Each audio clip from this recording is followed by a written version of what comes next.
haven't met Vicky, if you look on your icon, it says iPhone. That's Vicky Sun, who's joining us. Are you back in China or are you still over visiting?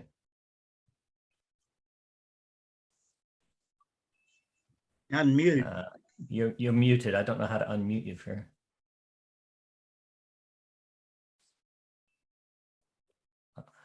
We can't hear you, Vicky. Your phone's muted. Oh, There it is. You're good. You can talk now. okay now? Yeah. Is okay now? Okay. Okay. I'm in Sydney, but my computer have problems, so I just can connect with my phone. A little bit tricky with. So next time my computer must work. Well, you're more than welcome. Thanks for joining us. Thank you. Thank This you. is Vicky's first time on with us, so. Yeah. And she's going to start a square dance club back in China and have about 25,000 dancers. I hope so. But That's the dream of us all. Yeah. But I'm just a very beginning from the zero. That's where we all start. All right, ladies and gentlemen, I think it's time to get started. Welcome, everybody. I just need to, I got to figure out how to share my screen. Welcome back to everybody, and hello to new people and people that haven't been here for a while. Share screen 2.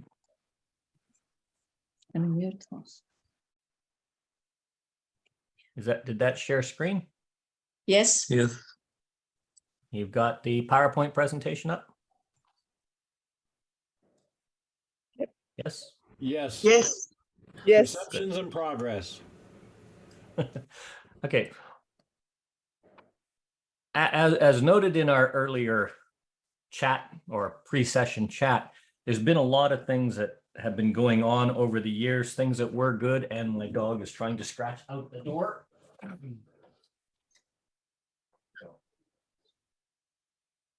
Sorry about that. So rather than delve into the technical aspects of here's how we resolve a square, or here's how we use a module or do asymmetry or that kind of stuff, I wanted to look specifically at 4 key aspects of what we're doing that is preventing the progress of dancers or eliminating some of the dancers that we do get in. And I've heard actually some pretty horrific stories just here today in the early chat, but it's not an uncommon story. So have you ever heard the statement, our club's dancers are the best dancers, and you know, oh, we've got the best club, or we have the most fun? Taking pride in your own ability or the ability of your group is absolutely fine. It's a good thing. But over the last several years, since the late 80s and forward, even, you know, those decades, pride has deteriorated to what is really an elitist comparative of proficiency. In other words, it's ceased being a statement of pride in one's collective accomplishments as a club or individual accomplishments as a dancer, and it's deteriorated to a declaration of almost derision made by individuals who compare themselves or their club's proficiency to that of other clubs, or even internally to that of other members in their club. And you get that feeling of, I'm not good enough. This is also deteriorated from the ability and proficiency to what I call grading, or rather degrading members of other clubs, other dancers, and even other callers. The statement that our club dances program X, while they can only dance program Y, or we dance plus, they only dance mainstream, we dance advanced, they only dance plus, is often a line drawn by dancers stating that the alleged degree of difficulty is based on a program number of movements, and more equals better. Thus, you know, others who are not nearly as good as me, it's because they only dance this program. If you think of it like owning cars, it's like owning 100 cars, but you only know how to drive an automatic on a country road. You've never driven in the city and you don't know how to drive a manual car. but I've got 100 cars, I'm better than you. More does not make you better, but there's so much more to that statement that needs to be addressed. And it's not only applicable to dancers, but this is openly promoted by callers. And we've all heard that particular caller uses more plus calls or calls harder and is therefore a better caller. That logic and that statement that we're making says that, well, that should automatically follow that his or her dancers are the best dancers and that club is the best club. It's not true. The issue at hand here is that it is only the dancers or the caller's dexterity. This is what the perception is. It's the dancer or the caller's dexterity around the program of dance or the higher level of difficulty is being used as the measure of what makes them the best. It's a perception versus reality. And there's so much more to it than that. Strangely enough, there are fewer and fewer and fewer of these elitist type declarations being made today. And it's not because a change of perception. It's because there are simply fewer and fewer of those dancers still dancing today. And there's a reason for it. Simply put, when we start measuring our standards of being great or the best dancers, and we set it as how close to perfect a dancer or a caller can push or pull them through, that kind of attitude cannot last. The best, by that means, cannot be sustained. When you're at the top of the list, or the hottest of the hot shots or that, no caller and no dancer will ever be good enough for long enough. And there will always be somebody better coming along. So we need to learn to change that judgment of standard. Saying that I danced this program and you only dance that program is the wrong standard of judgment. Saying that we dance DBD but you only dance standard position is the wrong standard of judgment as to what is a good dancer. Callers should try and make every dance they call great, and dancers should strive to be the best at every dance that they can dance. No argument with that. But they also have to know that being the best is the best that they can be and still enjoy what they're doing. You don't have to be better than anyone else. You just have to be as good as you can be. I consider myself a fairly good caller. I'm not internationally renowned stage highliner, but I consider myself a pretty good tradesman level caller. I try to do the best I can when I call, and sometimes I get excellent. And sometimes, just like the convention that just passed in the Blue Mountains, I do what can only be considered tradesman average. And for those of you who actually saw the video of me calling, you'll know exactly what I mean. In each case, I try to be the best I can be, however, and that's okay. I like to feel that I do what I can to make every dance feel great, to make the dancers feel great, feel welcome. And sometimes they are, and sometimes they're just, well, pretty average. But as long as I learn and I enjoy, and the dancers enjoy and learn, and notice the difference in the order of that, I learn and I enjoy, they enjoy and they learn. I can live with that. So with this in mind, we have to ask ourselves, what does it mean to be great? We're the best club, we're the best callers, we are the greatest club. What does that actually mean, or what should it mean? Well, it's about dancers and callers working together to enjoy that shared happiness. And there's very little that gives a better feeling to a caller or a dancer when you're at a dance and you're calling or dancing and everyone is happy. They're happy when they come in the door. They're happy to see old friends. They're happy to greet new friends. They're happy to experience the joy of music, moving to that music. They're happy applauding, oh, that's a great tip. And they're happy to be present in the moment. And it's a feeling that builds with the dynamics of each club or each group. And this deals with friendship. There's nothing warmer to start an evening than a group of dancers that understand that square dancing is inclusive.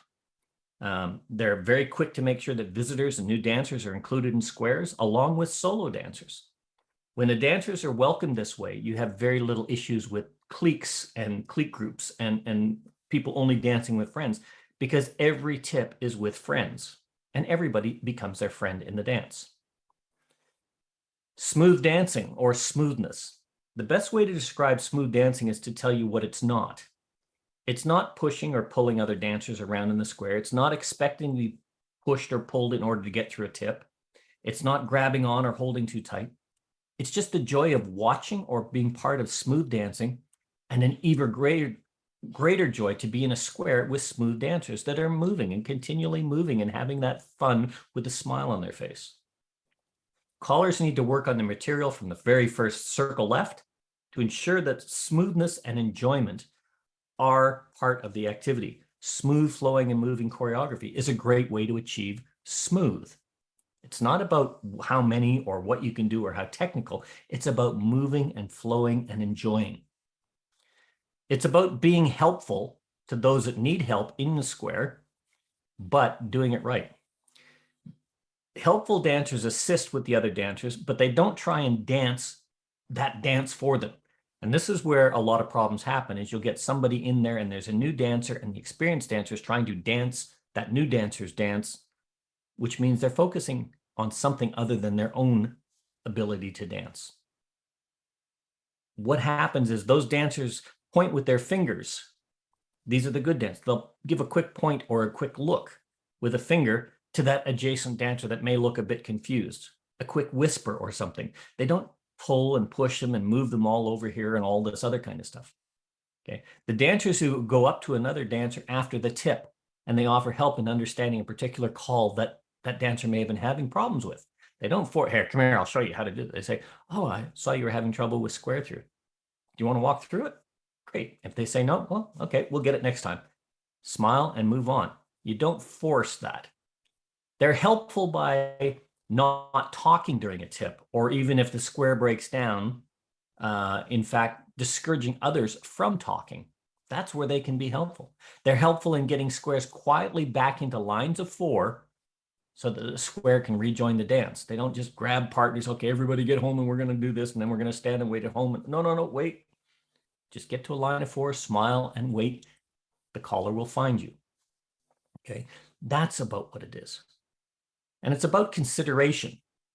At the end of the tip, these good dancers, they take the time to thank everybody in their square for dancing with them. They take the time, they don't just say thank you and walk away. They take the time to, at the end of the dance, everybody go up and say, thank you for the service. Thank you for what you provided me. Thanks for setting up the halls. Thanks for setting up the kitchen. Thanks for graciously lending me a hand when I got lost.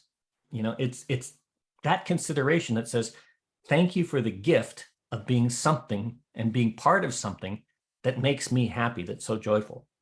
These are the things that make the best clubs. These are the things that make the best dancers. And if you haven't picked up on it yet, the standard of best, the best clubs, the best dancers, has absolutely nothing to do with the program being called. It has absolutely nothing to do with the degree of difficulty of choreography. It has nothing to do with any of those other current judgmental standards that we have fossilized into our activity for the last 20 or so years. You may have even identified that dancer ability has not even really been mentioned once, other than in that passing reference to, if you dance your part, you're a better dancer. The truth is, it's really just not that important. No one has ever joined a square or joined square dancing because they wanted to be pushed, pulled, directed, chastised, or goaded under pressure into being the perfect dancer so that others, hang on.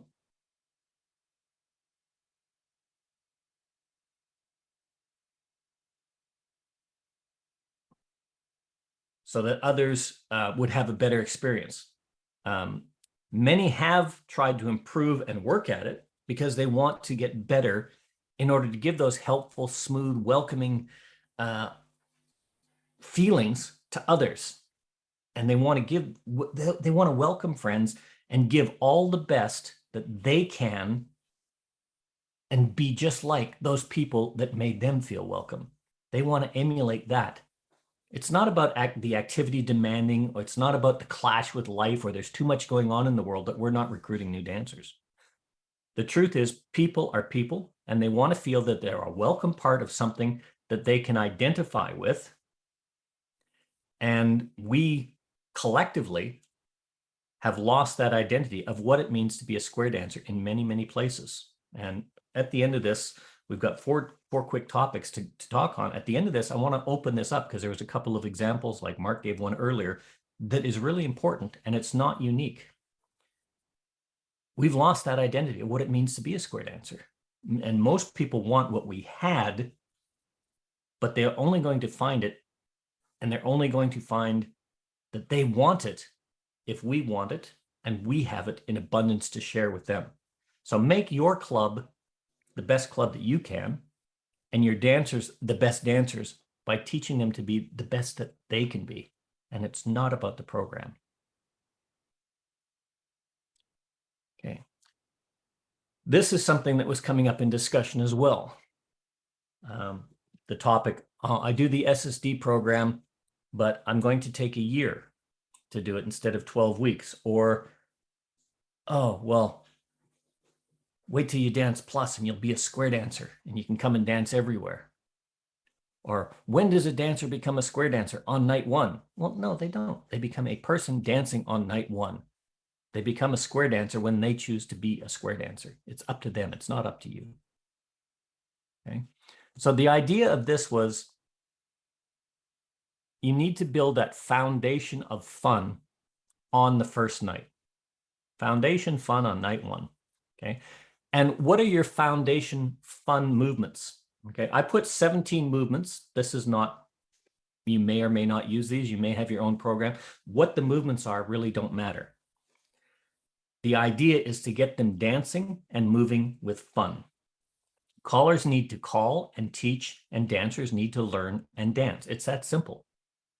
First, what we have to do, though, is get them going. And in addition to do that, in addition to what we've already talked about making them feel inclusive, it's vastly important to give the dancers what they need and what they want from night one, and then you maintain it through the next 10,000 nights of dancing. Okay, so let's take a look at what a welcome dance for new dancers might look like. Okay, and every caller, I admit, every caller has their own ideas, their own takes, their own specialities on this. Many like to do line dances and mixers and such to get everybody going in their first nights. Personally, I don't like them. I don't like doing them. I like to use square dancing as at a square dance. So regardless of what you do and how you teach it, however, it has to be fun. And more importantly, the dancers must succeed and they must enjoy it. So it can't be too complex, but it has to get them moving. So let's see what you can do with one night. So here's a hypothetical. Now, remember, you are a professional. Doesn't matter how long you've been calling. You're the one up there. You're in charge. You're the one they look to as the professional. So what you say goes. They are only there to have fun to you and with you. And you have to make sure that you deliver that. You need to give them something that makes them move with the music and with gusto and with noise, and you need to encourage that. So let's just look at some simple, easy, basic steps. Circle left, circle right. Okay. All 8 dancers are joining hands and they're walking in a circle, or the heads are going up and they're walking in a circle 4, or the sides are going up and they're circling the other way back. And, you know, all these other kinds of things. What do you get there? You get an interaction, you get movement, you get direction, you get the feel of the wind, you get that motion going. Alaman left, everybody recognizes Alaman left. You know, oh, Alaman left and do-si-do. Even if you've never heard of square dancing as an activity before, you've heard Alaman left, do-si-do from movies, from cartoons, from Bugs Bunny, from wherever. You face your corner, you do that left arm turn in the circle, and you come back to your partner and drop hands. You face your partner back and you step past each other, sliding back to back and backing up to look at each other until you're in front of them again for the do-si-do. We all know that. Right and left grand. What a great way to say hi to everybody and make that social. Right in the big circle. Alaman left. Look at your partner, shake right hand, say, I'll see you really soon. Do the right and left grand. Say hi to everybody in the big circle as you go by. Right hand, left hand, hello, greet him, put a smile on your face. You know, all those other kinds of things. It moves the dancers, it interacts the dancers. You can get into the promenade in a skater's position, or however you do it in a Varsuvian position, hands in front, whichever you prefer. I kind of like the skater's position, hand in the back, left hand forward, her left hand resting in yours. But whatever you want, doesn't really matter, as long as they're moving and having fun and you've got that interaction. Boys inside, girls inside. 4 girls promenade, 4 boys promenade, all those other kinds of things. Promenade the wrong way, have fun with it. Swing. I like to teach a swing early. It may not be perfect. It may not be absolutely beautiful. I will take the time to correct all these things and get them. But a simple swing is important because It's part of square dancing. Show them how to do it. Show them how not to do it, or how to stop it being swung if you don't want it, and let them choose. Give the power to them to enjoy it. Roll away with a half sachet. Okay, this is a standard big circle movement. Men will basically help the lady roll in front of them, get on the other side. Yeah, it's great. And it's a great lead into ladies in men's sachet and men in ladies sachet where it gets fun. When you do that, up to the middle and woohoo, ladies in men's side, ladies go woo, men go woo, you know, whatever. They get the noise, they get that feeling, they get that emphasis. And what's happening is they're constantly moving, they're constantly making noise, they're constantly interacting. And after the first tentative, go up to the middle with a great big yell, woo. It'll become a yell shortly because they start building and feeding off of each other and feeding off your energy. Separate and go around however many to get back home. A lot of people don't give credit to this movement. It's a fantastic movement. Couple number one, put your hand up. Go all the way across and go between them. Now separate and go all the way around till you get back home. You can have so much fun with that movement in contra lines and everything else, but in squares as well. And what happens is you get the whole square going in and out, apart and together while people are moving, and you do it with everybody, and you can fill in a lot of time and a lot of energy and a lot of motions with that feeling of motion and wind coming at you. Pass through, of course, you can do that now. Heads, pass through. Both of you separate all the way around to get, just wave at each other as you go past. You can have so much fun. A lot of people leave that out of a first night, but it's such a fantastic movement. Oops, what happened there? Weave the ring, just like the right and left grand. It's a natural extension. Some people like this, some people don't. Box the gnat. Box the gnat is in a lot of people's first nights because it's like a jitterbug. You teach them how to do that arm turn. You teach them how to do it gently without pulling and twisting of the arms, and you use it sparingly. But the dancers feel like they're doing an interactive dance, and it's a great setup to back to your partner, box the net, do the wrong way grand, all the way around till you get to your partner, right pulled by, back corner, Alaman left, and you feel like, wow, that was different, that was change. And you've got them suddenly listening, thinking, reacting, going left, right, and center. Dancers will love it. Simple stars. Most first nights you get boys into the middle, make a right-hand star, girls into the middle, make a right-hand star, boys make a left-hand star, everybody make, this kind of stuff. But you can do so much more for it. Heads, go into the middle, make a right-hand star, all the way around till you find your corner. What a great opening. What a great way to lead to an Alaman left. From a circle, girl star right, but on the third hand, Alaman left, whatever, or on the third person, I should say. Heads, right-hand star to the, all these other kinds of things have flow, have action, have dancers watching dancers, so you know what's coming to you. They're easy to teach, easy to talk through. You don't have to spend more than 5 seconds teaching what you want to do because they already know it, and they build progressively on each other. Forward and back, 1, 2, 3, hey! It's pretty self-explanatory. Why would you not include this? Okay, it's such a great thing to teach, right? And you turn back. A U-turn back, heads, pass through, do a U-turn back, whatever. If you've done box the gnat, heads, up to the middle, box the gnat. Pass through or give a right pull by, do a U-turn back. All these things give flow and dynamic that everybody can see that are nice and simple. And then, of course, with the U-turn back, your face right and left. There's a lot of material that can be done with those simple movements. They're easy to teach. You can get most of that done just in a big circle, except for the separates and whatnot. But all of these other kinds of things are fantastic people movers, interactive people movers, enjoyable people movers. You got 17 simple movements that you can have fun moving in and out, a danceable program that dancers can dance, teachers can teach, and move with the music. And it's all about building those relationships. It's all about listening and working together, as well as working independently.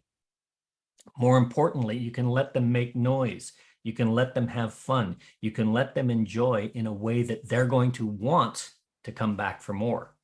They're going to experience the joy of actually dancing and feel the wind in their face. Moreover, These are all foundation movements that other movements can be built from. Now, I'm going to give you a caution. This is not always going to be the success. I did a lot of one-night stands. I used this kind of stuff very successfully, had a lot greater parties. After that, they can make the decision of whether or not they want to come back to your dances and have a club. I was doing 5 or 6 of these a year. They wanted this dance, but they didn't want to make a club because there was too many other activities in the small town that I was in, because there was sports teams at every age level. We had more sports teams, groups, and community organizations than they had in Canberra, a city of 1 million people compared to a town of 8,000 people. And we had more of these groups and activities than they had in Canberra. That's the reality of life. But if you do get successful, these are great things to start with. Let them feel the joy of dancing, let them feel the wind in their face, and let them feel that wonderful sense of accomplishment. Part 3. Inevitable failure. Dancers will fail. Squares will break. Collars will mess up. That is a fact. You will never be able to change that. It can happen less and less, but it's going to happen. It happened to me on the weekend. I forgot, how do I weave the ring? Just a total brain fart, and my square broke down. And I took a good-natured ribbing for it. Well, do you want your dancers to say, oh, I got through it eventually, or yippee, I did it, even if they still break down? Take advantage of failure and fight that dancer frustration. And you can do that by teaching the dancers to break down. And you can even tell them that I'm going to try and break you down and turn it into a positive experience. Okay. All square dancers and all callers will break down eventually. We've got to change our attitude of, oh God, I'm dancing with that Mel Wilkerson again. His square always breaks down. Okay. Take that and make it part of your lessons. Break them down. Make recovery part of your teaching. This changes the mentality from, I struggled through that, the negative, oh, I got through it finally. I had broke down 7 times. I got through it, but nobody wants to dance with me, to, wow, I may have broke down, but I got through it. I made a couple of mistakes, but it doesn't matter. I had a good time, and now I know what I'm doing. Breakdowns are frustrating, but they are inevitable. So how do you turn that into a good thing? This is something that you want to try and do at your club, not at a festival, not at a big dance or anything else, but the actual outcomes are positive applications that will apply to both for the dancers. Dancers are going to become better, and they're going to be able to recover faster without the frustration, and even more so without frustrating other dancers. Squares are going to break down, and it doesn't matter how good you are or how good you may think you are, it's going to happen to you eventually. But what about our new dancers? Now, that's what we really got to keep in our minds. We require our new dancers to take a course, to learn a whole new language, to learn a whole new set of body mechanics, and undertake a course of training just to be proficient enough today to fit in with the rest of us. Not to join the rest, but to fit in with the rest of us. That's something we got to change. Still, in most cases, learning to dance basic and mainstream takes a full dancing season to get relatively proficient. And if you as a caller can't make it fun, and the dancers can't make it fun to learn and dance every time, it's likely you're going to have frustrated dancers at one point or another. You know, we add new material each night to class generally, and this adds to that growing square dance vocabulary and our growing movement mechanics, and it's more and it's more and it's more. There's about 48 dance movements in the basic program, depending on how you count them. Collar Lab suggests not less than 44 hours. That's 22 weeks if you've got 2 hours per evening in order to become proficient. And that's standard position and a little bit of the extended application. Add mainstream, that's what, 19 more movements, depending on how you count them. And Collar Lab recommends another 15 weeks. Wow, okay, so that's 22 and 15. Wow, we're at 37 weeks of dancing, or 30 weeks of dancing in here. You know, another is 15 hours, so it'd be another 8 weeks. So 30 weeks of dancing to become proficient at basic and mainstream. Some callers are doing that for the SSD program, standard position only, and their dancers are having a ball. What's changed in that mentality? It's not rushing through, get more dancers in. Their dancers are coming because they're having a ball with less. Okay. It's the calls. They're more and more proficient with calls from more than a single formation, from more than a simple arrangement, and that styling and timing are being included as part of the program and the dance. And you know what? When it's done correctly, it is easy, it's fun, and the dancers thoroughly enjoy dancing with you. But let's be honest, it's not easy to learn a new language and a new ability. And getting through this whole period, there are going to be moments of frustration where the dancers are not getting it, or even you as a caller cannot seem to communicate it very effectively. It could be the way you're saying it, or it could be something like it's a full moon, or I ate a bad burrito, or something that has absolutely nothing to do with the particular night. It's just one of those frustrating nights. When the dancers finally get it, the frustration disappears, and eventually it becomes part of the program, and soon a good night will get rid of the memory of a bad night. But the inevitable frustration that never goes away is that of a square will break down. No matter where you are, no matter how good you are, eventually you're going to be in a square that breaks down. Dancers get frustrated, callers get frustrated, but for new dancers, they have this added complication of thinking, I'm the one that caused that. It's my fault. Here's a light bulb for you. Very few callers that are experienced will disagree with the fact that often their squares with new dancers will break down, but it's not because of the new dancers. It's because experienced dancers are making a mistake, or more importantly, experienced dancers are trying to dance the new dancers dance, and they're not paying attention to their own. The new dancers do not always cause the breakdown. But if you're a new dancer, nothing that anybody can say will convince you otherwise. That new dancer belief is supported by that experienced dancer scowling at them.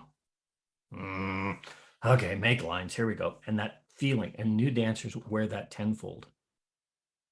So what do? Take that breakdown frustration, turn it into a teaching tool. Unfortunately, more than one sad story has come from a new dancer being told by the experienced dancer that they shouldn't be here. And Mark, at the end of this session, I want you to share that story that you shared with me, because that is the ultimate new dancer problem. Little can be done to fix people with bad manners, exhibiting uncouth behavior or actions, and little can be done to help that new dancer, especially when they're in class. So callers, take advantage of that opportunity. We all know how to fix squares and get to normal facing lines. Doesn't matter who you're with, face the side walls. That gives the caller best visibility. He sees a solid wall, you look up or you raise your hand and you wait. Okay, it's a true and tried method, and it works pretty much every time. We teach that, but we don't use it. So let's change our mentality and use it to our advantage. For callers, don't just teach this, but teach the dancers how to break down and how to fix it. Make it into a bit of a game while you're teaching in your class. On those nights where you've got a little bit of review, when the square breaks, make it a game. No talking. They must use only hand signals to indicate to the others to get into lines. Make a challenge. Periodically have one dancer in a square selected. They all draw a number out. And, it can be, first tip, second tip, doesn't matter where they are. They draw a number out. That one dancer, it might have a 0, but one will say, you. And periodically that dancer will say, lines. Doesn't matter where they are. That square will get into lines. And the challenge is to count how many movements it takes the caller to get the rest of the floor into lines. Make it a dancer versus caller fun challenge, and wait for the caller to say lines up to the middle and back. Yay, we got it, Give the dancers time to practice breaking down. It's important to know that the mistakes are a natural part of dancing. And callers, you can also join in this game by saying, you got this, I'm going to try and break you down so you can practice recovering. Okay? If you say it in the right way, in the right mean, with the right attitude, you let the dancers have fun while learning to be a better dancer, while learning to fix a square breakdown.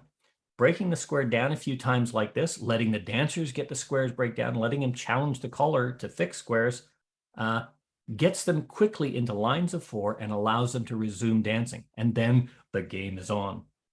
And if callers can if you can treat this problem like teaching a new movement, The dancers are going to learn and have fun with it as long as the message is clear. They're going to greatly enhance their enjoyment and, more importantly, their confidence and the knowledge that, it's okay to break down. I can fix this. I can get back into it quickly. Just remember, this is not an all the time game. Learning how to break down may lessen, or it may not lessen the incidence of breaking down, but it goes a long way to reducing the frustration that experienced dancers and new dancers will have from breakdowns. Those that know how to do this and know how to teach how to break down will likely be dancing for a lot longer than the hot shots with the glare stares. Oh God, I've got to dance with, you know what? I'm tired of breaking down. I'm going to go dance plus. Oh God, now that everybody dance level is so bad, I'm going to go dance advanced. The dancers that do this, guess what? The dancers at the next program level are saying that about you. And all of those, that's why there's less and less complaints, because all of those that are getting frustrated with this are leaving because it's no fun. You're going to find it by doing this and incorporating this, that frustration level of the dancers is much less than the contemporaries who are perpetually wandering around in broken squares with those sad or angry scowls on their faces. And we all know dancers and callers that are there.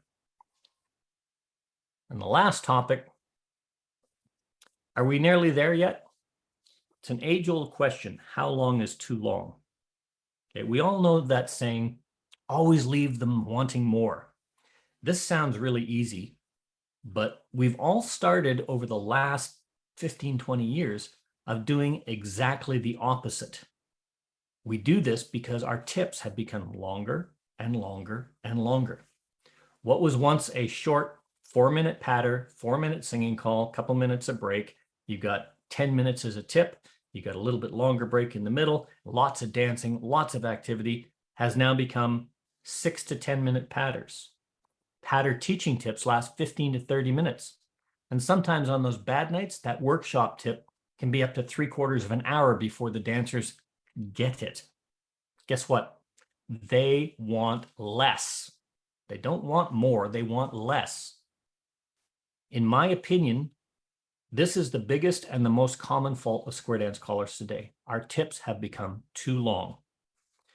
When the music starts, there's enthusiasm, there's anticipation, the dancers are there. It's going to electrify the room.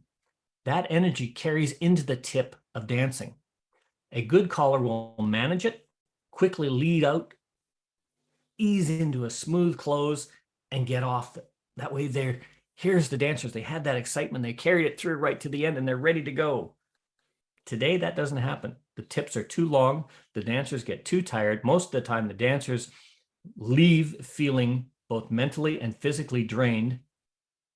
And what happens? Oh, they get up there. Oh, we'll just take a little bit longer break. We're going to have a 15-minute tip or, a 6 to 8 minute patter and then a singing call. And then we're just going to extend the break a little more. Well, guess what? Dancers that aren't dancing that tip have to sit out for much longer.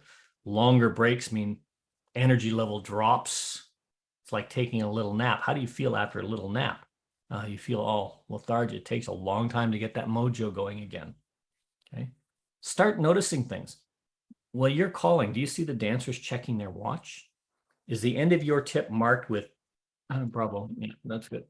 But it's very little enthusiasm in the applause, or very little enthusiasm on the floor compared to when you started and when you finished that. If this is happening, your tip has been going on too long, and 99% of the time, it's the patter. So why is this happening? One of the reasons why tips run too long is this limitless playtime of music, which started when they put the record reset on the turntables. This was only exacerbated by the laptop looping capability. Okay. But that's not really what the reason is in my mind, or at least in my opinion. One of the main reasons is callers generally have a lack of focus, or the exact opposite. They are hyper-focused on they're too focused on getting it right, getting the dancers through. They think that if the dancers get through this, I was successful. And they'll take forever to make sure that they're successful. Okay. So if we look at a lack of focus, what happens is the caller starts without a plan of what material he's going to use or she's going to use in that particular tip. Okay. They're not concentrating on where they want the dancers to move or how it's going to segue and transition into that singing call. The calls are used are extemporaneous calls, random sight calling, but it feels like a random smattering that goes nowhere. And what happens is you just keep going because you don't have an exit strategy.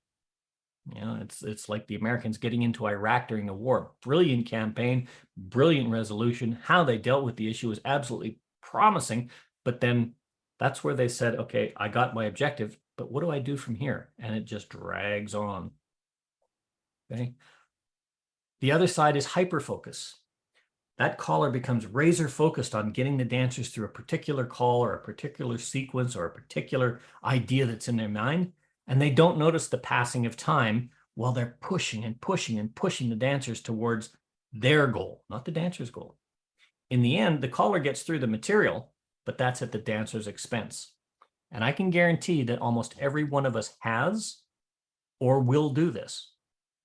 The good news, the good ones that find themselves doing this, they recognize it and they correct it quickly. But nevertheless, there's a couple of things that you can do to avoid this particular problem or help avoid this problem. If you're using a laptop for your music source, change the software settings so that the hoedown either does not loop or only loops once. Okay. Personally, I like to turn it off. I don't like my hoedowns to go long. I try not to buy 6. I've actually purchased hoedowns that are lasting 14, 15 minutes. They're called teaching hoedowns. Why would you do that to dancers? Okay. An average hoedown produced by a square dance music company plays about 3 minutes and 45 seconds to 4 minutes. So set your loop that if you only call, if you're calling, it loops once. And don't allow it to be any longer than 30 seconds because you'll hear that loop if you know your music and you practice it and you say, right, 30 seconds, I have to resolve this square now. That doesn't seem like a lot of time, but it is a lot of time. Okay. Don't let it restart at the beginning. A lot of times they don't set their loop settings. If you know on Square View, set your loop settings to 0 and then it won't loop at all. Okay. I still haven't figured out how to automatically turn it off. So I have to remember to turn it off on my worksheet to turn off looping. Okay. Don't let it restart. And for God's sake, don't keep your dancers on the floor for 7 minutes or more. Ideally, know your music. Don't loop it at all. However, the reality is, if you do, you're going to have the bonus of knowing that you've got 30 seconds to resolve that square and take that final bow before the dancers start going, yeah, how long is this going to go on? I was at a dance recently and I heard 4 loops on a patter call, reset 4 times. And it wasn't even time. You could feel the beat difference and everything else. Dancers appreciate it much, much more if you can, even if there is a loop in there, that your resolve comes to bow to the partner, bow to the corner, thank your square when the music ends, or the right and left grand, and you are home and the music ends. You know, promenade and the music ends when you're home. Okay. If you end with the music, it shows that you know your music, you know what you're doing, and wow, they appreciate that. Okay. Don't hesitate to keep some kind of timer to keep you in check. Consider an average dance with a patter and singing call. If each tip has the patter ending around the 4-minute mark, plus the singing call, another 4 minutes, and the transition between the two, a few seconds here and there, then you got your short break. Your complete tip lasts about 10 minutes. You know, 3 minutes and 45 seconds is an average patter. 3 minutes and 45 seconds is an average singing call. Couple of minute breaks. You're adding that extra 30 seconds, so 2.5 minute breaks. It gives you shorter, more rested dancers, successful dancers that will stay to the end of the evening and feel like they've danced a lot, rather than dancers that have danced and feel they accomplished very little, but they took a long time to get there. Okay. I danced the national convention this year. Singing call, patter call. No bracket or tip was longer than 10 minutes. The dancers were getting on the floor before the caller was on the floor, ready to dance. They wanted to dance. And you know what? We actually finished early. Nobody minded. We were finishing like 15, 20 minutes earlier than the schedule was, because that's what we did. They programmed it in because there's always that one caller that's going to do the 35-minute tip. That didn't happen. And it was a good dance. And everybody wanted more, but they knew that was, that was it. We've done the program. We could have done an extra tip or two at the end. We didn't. We chose not to. And it worked. It worked really well. The dancers were happy, well rested, and they came back. And we started with 9 squares on the floor. We ended with 9 squares on the floor. That's what you want to get. Now, I don't call A2 or challenge. And there's a lot of argument in there because they like to focus on the challenging aspect of the choreography. And that's great. That's where their fun is. Okay. I'm informed that there's very few singing calls above A1. But even there, I would recommend keeping the patter down to 6 to 7 minutes and then change it up after a short break. It just works. So simple advice, if we pull all this together for teaching new dancers, if you're lucky enough to be teaching, make your teaching tips no longer than 6 or 7 minutes. That includes the teach. It's not teach for 6 minutes and then dance for 6 minutes. 6 minutes, that includes the teach. Now, Buddy Weaver, who's a much better caller than I probably ever be, said, as an example, what works well in beginners classes is to start your timer when your squares are set and when you are ready to start teaching. You have a clear and concise plan to teach along with your walkthrough if it's necessary for the movement.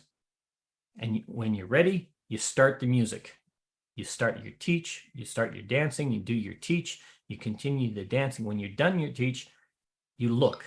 If you've used 4 minutes of your timing, of that 6 minutes that you had scheduled for your teaching tip, then only call 2 minutes of music at the end of the tip.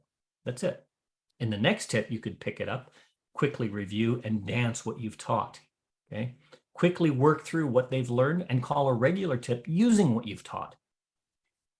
Don't drive it into them over and over and over and over again to make sure they've got it. And you keep them up there for 20 minutes on a teaching tip and then do a singing call. Okay. What you want to do is you want to let the dancers enjoy the music, watch how everything goes and how everything seems different. And you're going to see how everything seems different, but it's going to be in a good way. Your teaching time. If you're taking 6 minutes or more to teach a call, you got to become a better teacher, because no one can hold an enthusiastic student's audience for a long, long teach. I don't care how good you are. We've done sessions, here, but there are many online training courses and resources, and these are sessions on teaching that are available to help you understand how people learn, how to put it into practice, and teach people in the way that they want to learn, because we all learn differently. But you still should never need more than 6 minutes to teach a single call. Okay? And these are the complex calls. Learning to square dance is difficult, and it's made more challenging by the fact that most callers are not trained as teachers. We do the best we can, and that's great. But we've got to at least try to avoid the obvious mistakes. And one of the most obvious is your tip is too long. And that is also the easiest problem to fix. Finally, a surprising side effect of shortening your pattern tips is you're going to have more tips during the dance, more opportunities to explore dancing fun and using new music, and even better, the dancers are going to respond positively to the shorter tips. Okay, so that's a lot of material to digest. It's primarily a lot of what's been lacking, and that's common sense and logic.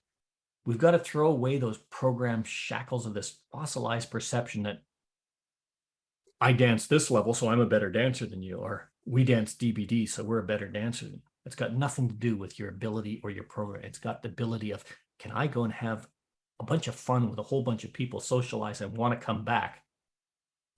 If you're doing that through the use of the choreography, and that's, let's say you're a challenge group and you're having the fun doing that, and that's your draw, great. But what's keeping you there is the social interaction of successfully doing this together and building on that. It's not the choreography, it's not the DBD, it's not that, it's how you all feel together. Throw away those shackles of programming perception that I'm better because I do more. Okay. Focus on just being better at building someone and something that people want to spend time with and enjoy doing. And guess what? We're going to rebuild the activity that way.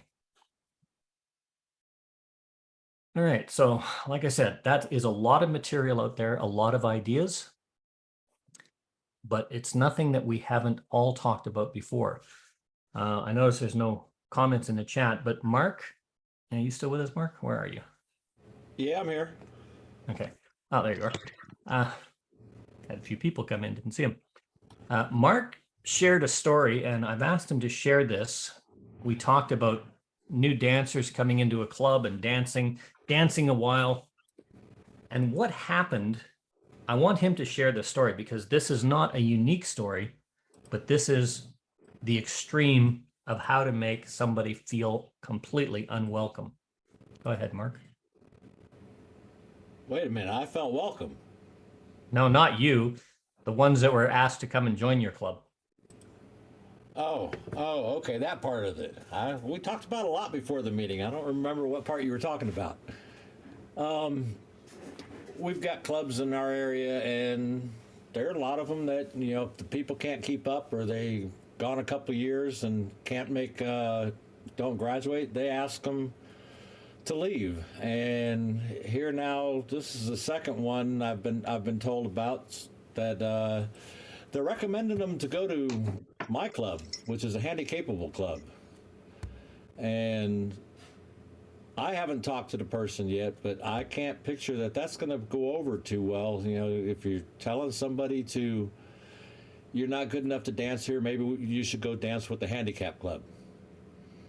And I don't know how to change that. I wanted that as the example because this is all about perception. Now, Mark and his group gets a lot of people coming in. They have a great time, and it doesn't matter what you could be dancing, C17 level Wonder God and go to Mark's dance and have a good time because you just have a good time there and it's warm and it's welcoming. But think about this perception. I'm a dancer. Here's a good, solid mainstream plus club. And, you've been dancing for a while, but you're having trouble. You're out of practice. Don't want you at the club. You should go and dance with the handicap club. That puts down the handicap club. That puts down the dancer. That puts down everything. Do you think those dancers are going to stay? And why? Because, the dancer was having a little bit of trouble struggling through that. They were not made to feel welcome. That's the ultimate extreme of what is happening in square dancing today. And I'm quite sure you all have similar stories or similar recollections that somebody from your club, or maybe even yourself at one time, has done this to another dancer without knowing it. Anybody have any comments on that?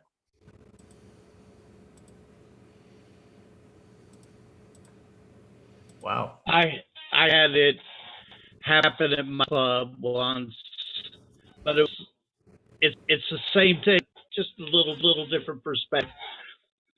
I had a couple of people in there who were totally hopeless. I mean, I could call dosa do, and they would mess it up sometimes. I think it's a problem of being able to focus. They lose sight of what they are or who they are. But what happened was we also had some handy-capable dancers who would come and dance to us on occasion, and we had a caller was in my group. And what happened was we didn't tell them they needed to go to the handy-capable group. The handy-capable caller went up to them and said, I'd sure like you to visit our club. I think you could help with our dancers. And they made that transition. 10 years later, they're still dancing. Yep. That tells me that they had a good time. And when you look at that, what's the difference between, I don't think you're never going to get this. You should go and dance with the handicap group, as opposed to, wow, I think you can help us in our handicap group. Can you come and give us some hand? You're saying exactly the same thing, but how it's being said and making somebody feel welcome is a transition of mindset. It's a transition of approach. And if it worked, when I was calling in Ottawa, I had a couple, and they had 4 left feet is the only way to really describe it. They took 3 dancer classes, 3 new dancer classes. They came back every year. They brought 2 or 3 couples with them every year to start dancing. The people they brought with them, I did not graduate them as new dancers because I told everybody at the beginning, this is a course. You will get evaluated on your capability at the end of the course, being able to dance. I didn't graduate this couple. They're still dancing with that club. They're actually on the executive of that club now, and this is over 20 some odd years later. They loved the dance. The difference was they knew what to expect, but the club members made them feel welcome. When they were having a particular time struggling, the dance started at 7:30, went from 7:30 to 10:30. We were there at 6:30, and a full square dancers. The club actually asked, can you come in early? We can give these guys some hand. And it took 3 years to get them through the basic and mainstream program. But they loved it so much because they were made to feel welcome. They were engaged, and there was no derision. It makes a difference, that mindset. Yes, Chris. I'll share two different, or at least 2 different experiences. So I'll start with the easy one. This was decades ago, maybe about 30 years ago or something. I was teaching I guess that was C2 class, and we had one woman in it who was very nice and everything, but she was really having a hard time keeping up. And I mean, she was like always going the wrong way. She really wasn't getting it. And this went on for quite a while through the class. And I was thinking, oh my God, she's hopeless. She'll never be able to do this. That's very sad. And, people are suggesting we should kick her out. And then what happened during the class was she hooked up with one of the guys there, and they started dating. And about 2 or 3 weeks after that, there was an amazing improvement in her dancing ability. And she went on to become a perfectly fine C2 dancer. But I guess she needed a little motivation, which she got from the new boyfriend. Anyway, I just thought that was just interesting to me, that somebody could be so hopeless and then get some other. Now, if that hadn't happened, she probably would have been encouraged to leave the class or something. But anyway, that was just an interesting turnaround that I saw. I didn't see that one coming. On the other hand, I see your hand up. The teaching, I used to, back when it was operating, be on the staff of a teaching club. That was a club where the clubs in the area have not for a long time been able to get enough people together to run a class. However, what they did was they all sponsored the creation of a club that has no dances, only lessons. It just, that's where everybody sends all the candidates and all the recruiting. Everybody just goes to this, they called it a teaching council. And but it's a teaching club. So you go there, and then we had a series of courses that you could go through. And when you pop out at the end of the sequence and you're graduated, then all the participating clubs are there trying to recruit you to, now that you can dance, come dance with us every week, or more than one of us if you want. So that was the scene there. And so it's regularly scheduled classes on a particular schedule. And they were not the fastest classes I've ever taught, but they were not slow. They were moving along.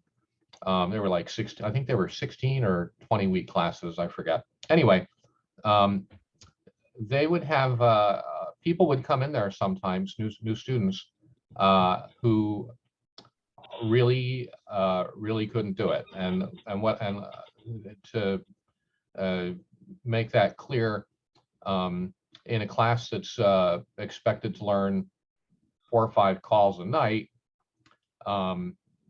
they're on week 3 or 4, and if you say circle left, Alaman left, they're broken down because they still don't know who their corner is, and they're not too sure who their partner is. That literally. Yeah. And That's so, and to be fair to the other people in the class, sometimes you have to kick people out because everybody else is not enjoying it because of, 1 or 2 people that shouldn't be there. Square dancing is not for everybody. Square dancing is not for everybody. Square dancing is not for everybody. I wish it was. It's for a lot of people. I can agree with that, Chris. But one of the things that makes a difference is when callers and clubs take the time to take every measure to assist these dancers, make them feel welcome and make them understand. But you're right. Sometimes they did everything. I understand it. And sometimes you just have to make that call, no pun intended, that maybe this activity is not for you. That is not a big issue. I'll tell you something else though. I'm a complete A, chicken shit, and B, lucky caller, because I personally have never been the one to actually throw somebody out. It's always been the decision of the club officers. I mean, they come and they ask me, and I'm like, well, I give them whatever I think about the matter. But the actual going over to them and tossing them out, I've never had to do that, and I'm sure I will, but I've escaped it for many decades. But that's another thing to think about if you're going to be calling. Like I said, I've totally lucked out, but if you're most people, I think the callers are the ones who wind up giving the bad news. Okay, Bob, I see you got your hand up. Give me just 1 second. Just want to let everybody know that it's now 10 o'clock. If you've only slated an hour, by all means, you're more than welcome to stay, but don't feel bad if you have to leave. These sessions are all recorded on the Orange County Caller website. You can download and follow that, as well as all the material and all the slides, thanks to Mark Hart, who has been maintaining that website now for about 2.5 years. And he's got a lot of material up there in a lot of detail. And before we get to Bob, I want to say thank you to all of you for coming in. Welcome back. And if you do have to go, don't feel guilty about it. And if you do need to get a hold of me, just have a look at the slide. Most of you have my emails now. Chris said one thing before I get to Bob here. Failure on club and taking the time. Another one of the things that came up in the discussion beforehand, and I hope we get back to it, was there's success of making dancers feel included and making dancers feel welcome, making dancers want to dance and come and join the dances. And there's a few clubs in South Australia that are doing the SSD program. And they're doing the SSD program over a period of 12 months, not 20 weeks. And their dancers are having a ball. So we'll get to that discussion a little bit later and find out why that attitude is a change. Bob, you had your hand up. Yeah, I wanted to share with you a little story that I share with every class every year. It was 45 years ago when I was a new caller. There was a couple who came to the class, and they just couldn't get it. But they went through the whole class, and then we came time to graduate dancers, and the president of the club came up to me and said, "You're not graduating that couple." I said, that's just not right. Well, they can't dance with the club, and you have to tell them they cannot come to the club. And like Chris, that had never happened to me. It's just contrary to anything I knew about teaching dancing. So I settled for, well, I will tell them they can't dance with the club now if I can invite them to the class in September. The president of the club looked at me and said, "You're crazy." I said, "No, it's just not right. It's not the way square dancers do it." And he said, "Okay." So I pulled a couple aside, and then I noticed or thought about something. I said, "No, a big problem with is you don't dance with the beat of the music. Can you? If I give you a 45 RPM record, that's what we used back then. Do you have the way of playing it?"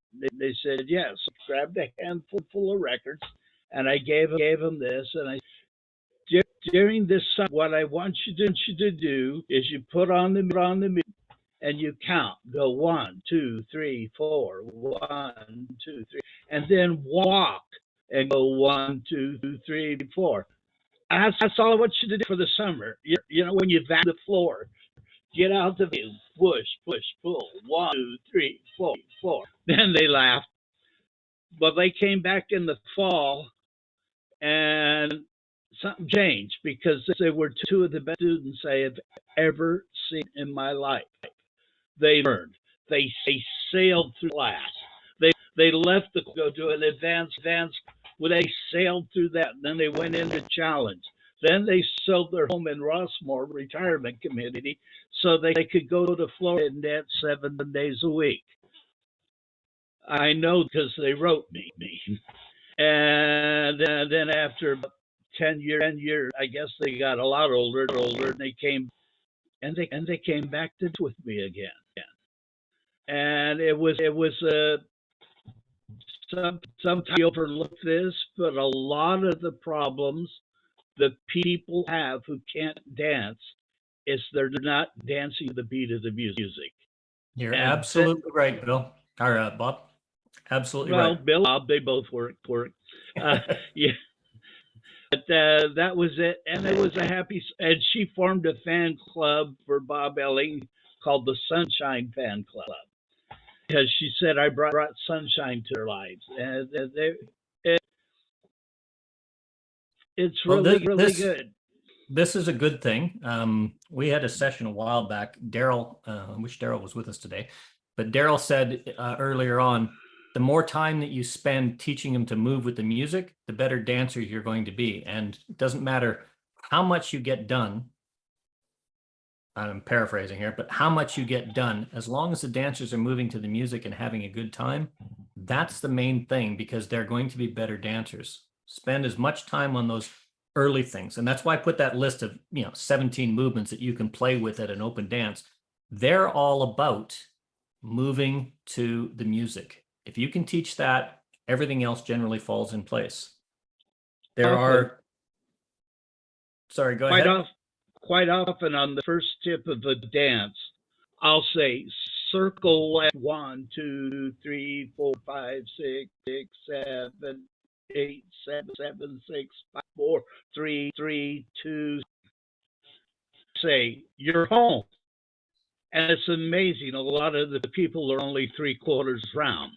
And then I say, do it again, and bingo, on that last step, they're home. They can do it if they focus a little bit on the music. And once they focus on the music, everything starts to flow better. Bob, I've got to tell you, you've got a double echo coming through your mic. So it sounds like you're teaching and I'm saying everything about 4 or 5 times. That's what it's coming out like. I was doing that intentionally. We're getting the message of what you're saying, but for some reason you're coming through 2 or 3 times. So it makes it a bit difficult. I'm having problems with that. Yeah. I've got John Casey and then I've got Chris. John. You're muted, John. Yeah, I was just looking for the mute button. Yeah, unfortunately, a lot of clubs have dedicated members and they're frightened when that dedicated member becomes almost impossible to dance. They're frightened to say, I'm sorry, but our club might not be able to dance with you in the future. I had and you know, I was running the classes by invitation. I had a gentleman who was up to the dance by definition mainstream level, and he had a hip operation. And after the hip operation, he couldn't move fast enough to dance the level that that group was doing. So I took him aside and suggested to him that he come back to the basic dance where he could dance at the speed that they were dancing. And he wasn't very impressed with it, but he and his wife both came down to the basic level dance and they enjoyed it. And I said, look, I will get you to come back up to the other levels when I can see that you are capable of moving at the speed that's required. And they were dancing with me for another 3 or 4 years until he passed away. And this is the whole point, that sometimes we have to, I know that a lot of people, a lot of callers will tell dancers that they are not capable of doing the dance. Well, unfortunately, there's a lot of older members that are also in the same boat, but they don't take the same position with those people as well. Unfortunately, this is the sort of thing that happens in square dancing, so we've just got to be aware of it. Yeah. One of the big issues on that is the ability to move with the music. And if you can do that, you can dance. If you can move with the music, you can dance. And it really doesn't matter what the program level is. A lot of that will come in time. Now, there are, of course, exceptions to all of that.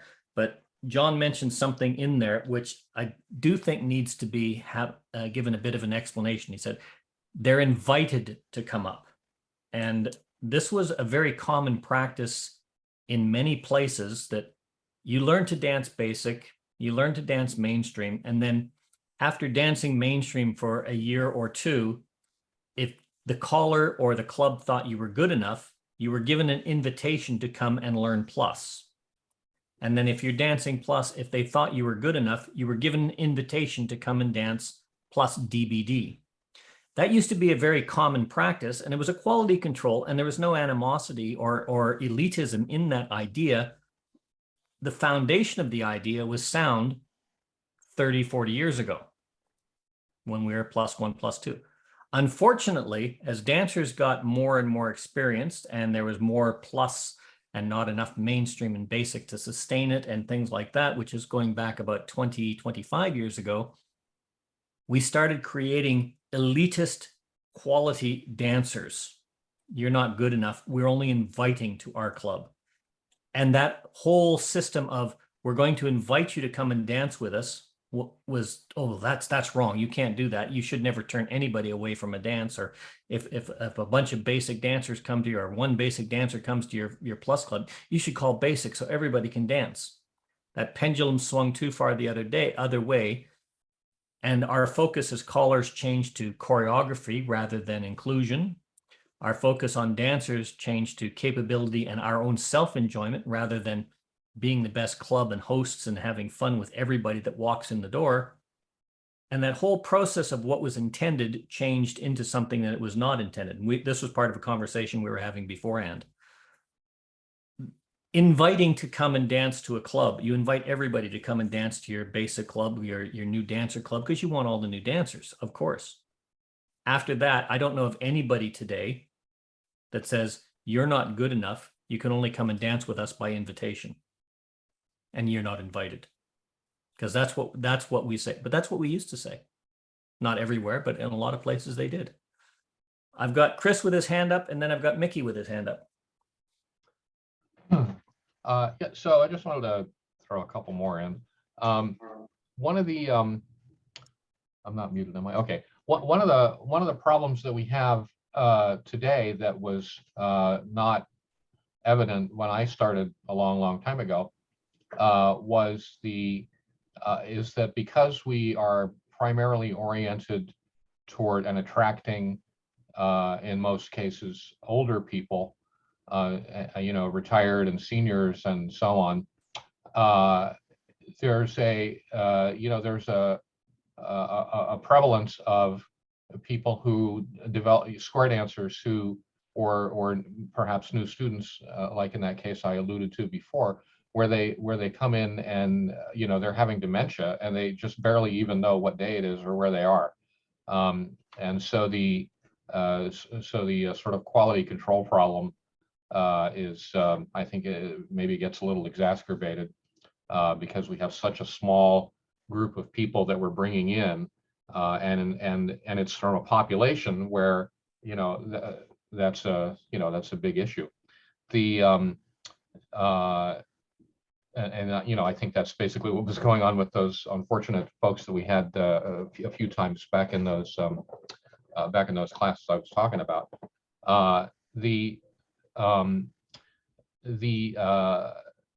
I've got two things to say that are a little different than that, or sort of related to that though.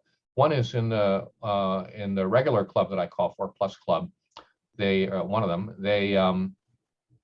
I know that there's at least a couple, maybe one couple, and as maybe as 3 people in our little tiny club that are talking about dropping out. They're nervous because, well, we haven't been dancing that much and whatever, and they're not sure they can keep up. Now, my critical evaluation of them is that they actually can keep up, and they just need to understand that the club, well, and myself, for whatever that counts, are perfectly happy with them dancing. They're not a problem. Maybe they used to be super good dancers, and now every now and then they get just a little bit behind, a little bit, not enough to break the square down usually or anything like that. But they're nervous, and they're talking about, oh, maybe we should drop out, and because I'm like, hey, where were they last week, and that's what's going on. So I think what needs to happen there, if this happens to you, is just a little more outreach to make sure that they know that they're still very welcome, and they're definitely not a problem. I'll be real sad if they stop coming. They're super nice, and they're perfectly fine dancers. They're good. But so you'll get some of that. Now, totally shifting gears, there's another group that I call for, not all the time, but I call for them, I don't know, every other month or something like that. Sometimes a few times in a row. Anyway, this different group is over at a assisted living facility where, and they're in the part of the facility where it's not everybody in wheelchairs and everything. It's pretty independent living, and so they have a square dance group there, and that group does not have any particular goal about level or anything. No one in that group, most half of whom were active square dancers before they moved into this community. This is just a good time, fun group. We go in there for an hour and a half, and nobody cares what we do. There's no particular, like I said, there's no particular level. I think I'm not even sure exactly how it's advertised. I think it might say something about mainstream, but it's not mainstream. And they allow anybody to come in, off the street, off the hallway, anytime. People can just pop in and say, hi, I heard there's square dancing. What is it? And, we'll be doing circle left, and the whole night will be for them.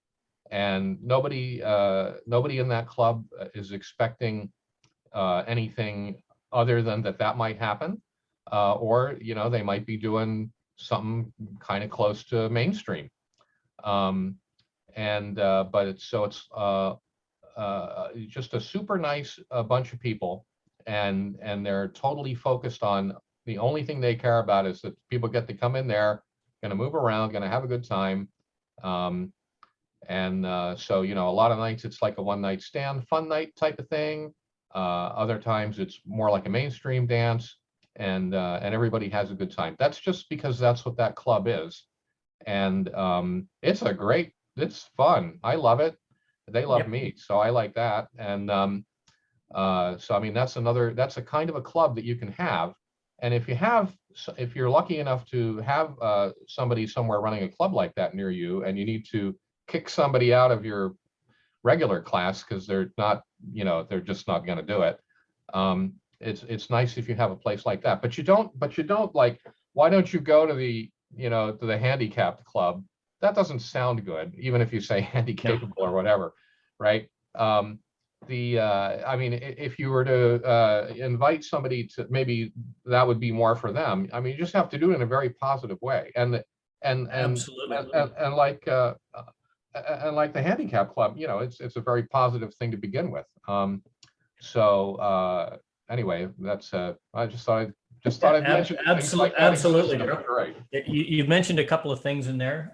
One is we recruit to seniors, or this has become a senior citizens activity. It's not a senior citizens activity, it's an everybody's activity. And that's a mindset that we have to change. Your other club is, guess what? Everybody's welcome, everybody's made to feel welcome, and it's a lot of fun to do. That's got the potential of being successful and long-term. And that can carry through all sorts of activities. I've got Mickey and then I've got Roz. Mickey, go ahead. Hi, everybody. My question is, have you changed to summertime in Australia? Yeah, as per the email that I sent out, our clocks changed last week. Okay. Last weekend, this is where the problem lied. That's why I sent out the email with the time change. Okay. There's 3 different dates on where times change around the world. Not everybody changes their clocks ahead or backwards at the same times. So it makes it a bit of confusion at least twice a year. But if ever you're confused, it's always going to be 9 a.m. Sydney, Australia time. Wherever you are in the world, it'll be 9 a.m. Sydney, Australia time. Well, I guess I missed the session today, but just came back from the Bavarian Festival. You know it probably, which was took place today, and so it was quite tight anyway. But yeah, listening to what was in the discussion right now, I think being a socializing activity, and I think we should put the effort on socializing and entertaining as well, and having fun and friendship on our flags. We got to be careful, and I think we have to be honest with people when they come. Now, if people join the class and they do the class and we say, you cannot join the club for what reason ever, that's just like more or less, yeah, you're fired. And that's pretty tough on an emotional side. So, we've been hosting them and they were having a good time and having a ball. And now when it's time to graduate or get into a club, we're telling them no. So this is not fair. I think what we have to do is that when people show up, we have to be honest that we also expect something from them. And we just got to make clear what we expect. And if they do not fulfill what is expected, then it's easier to say, okay, this is where we stop going the same way.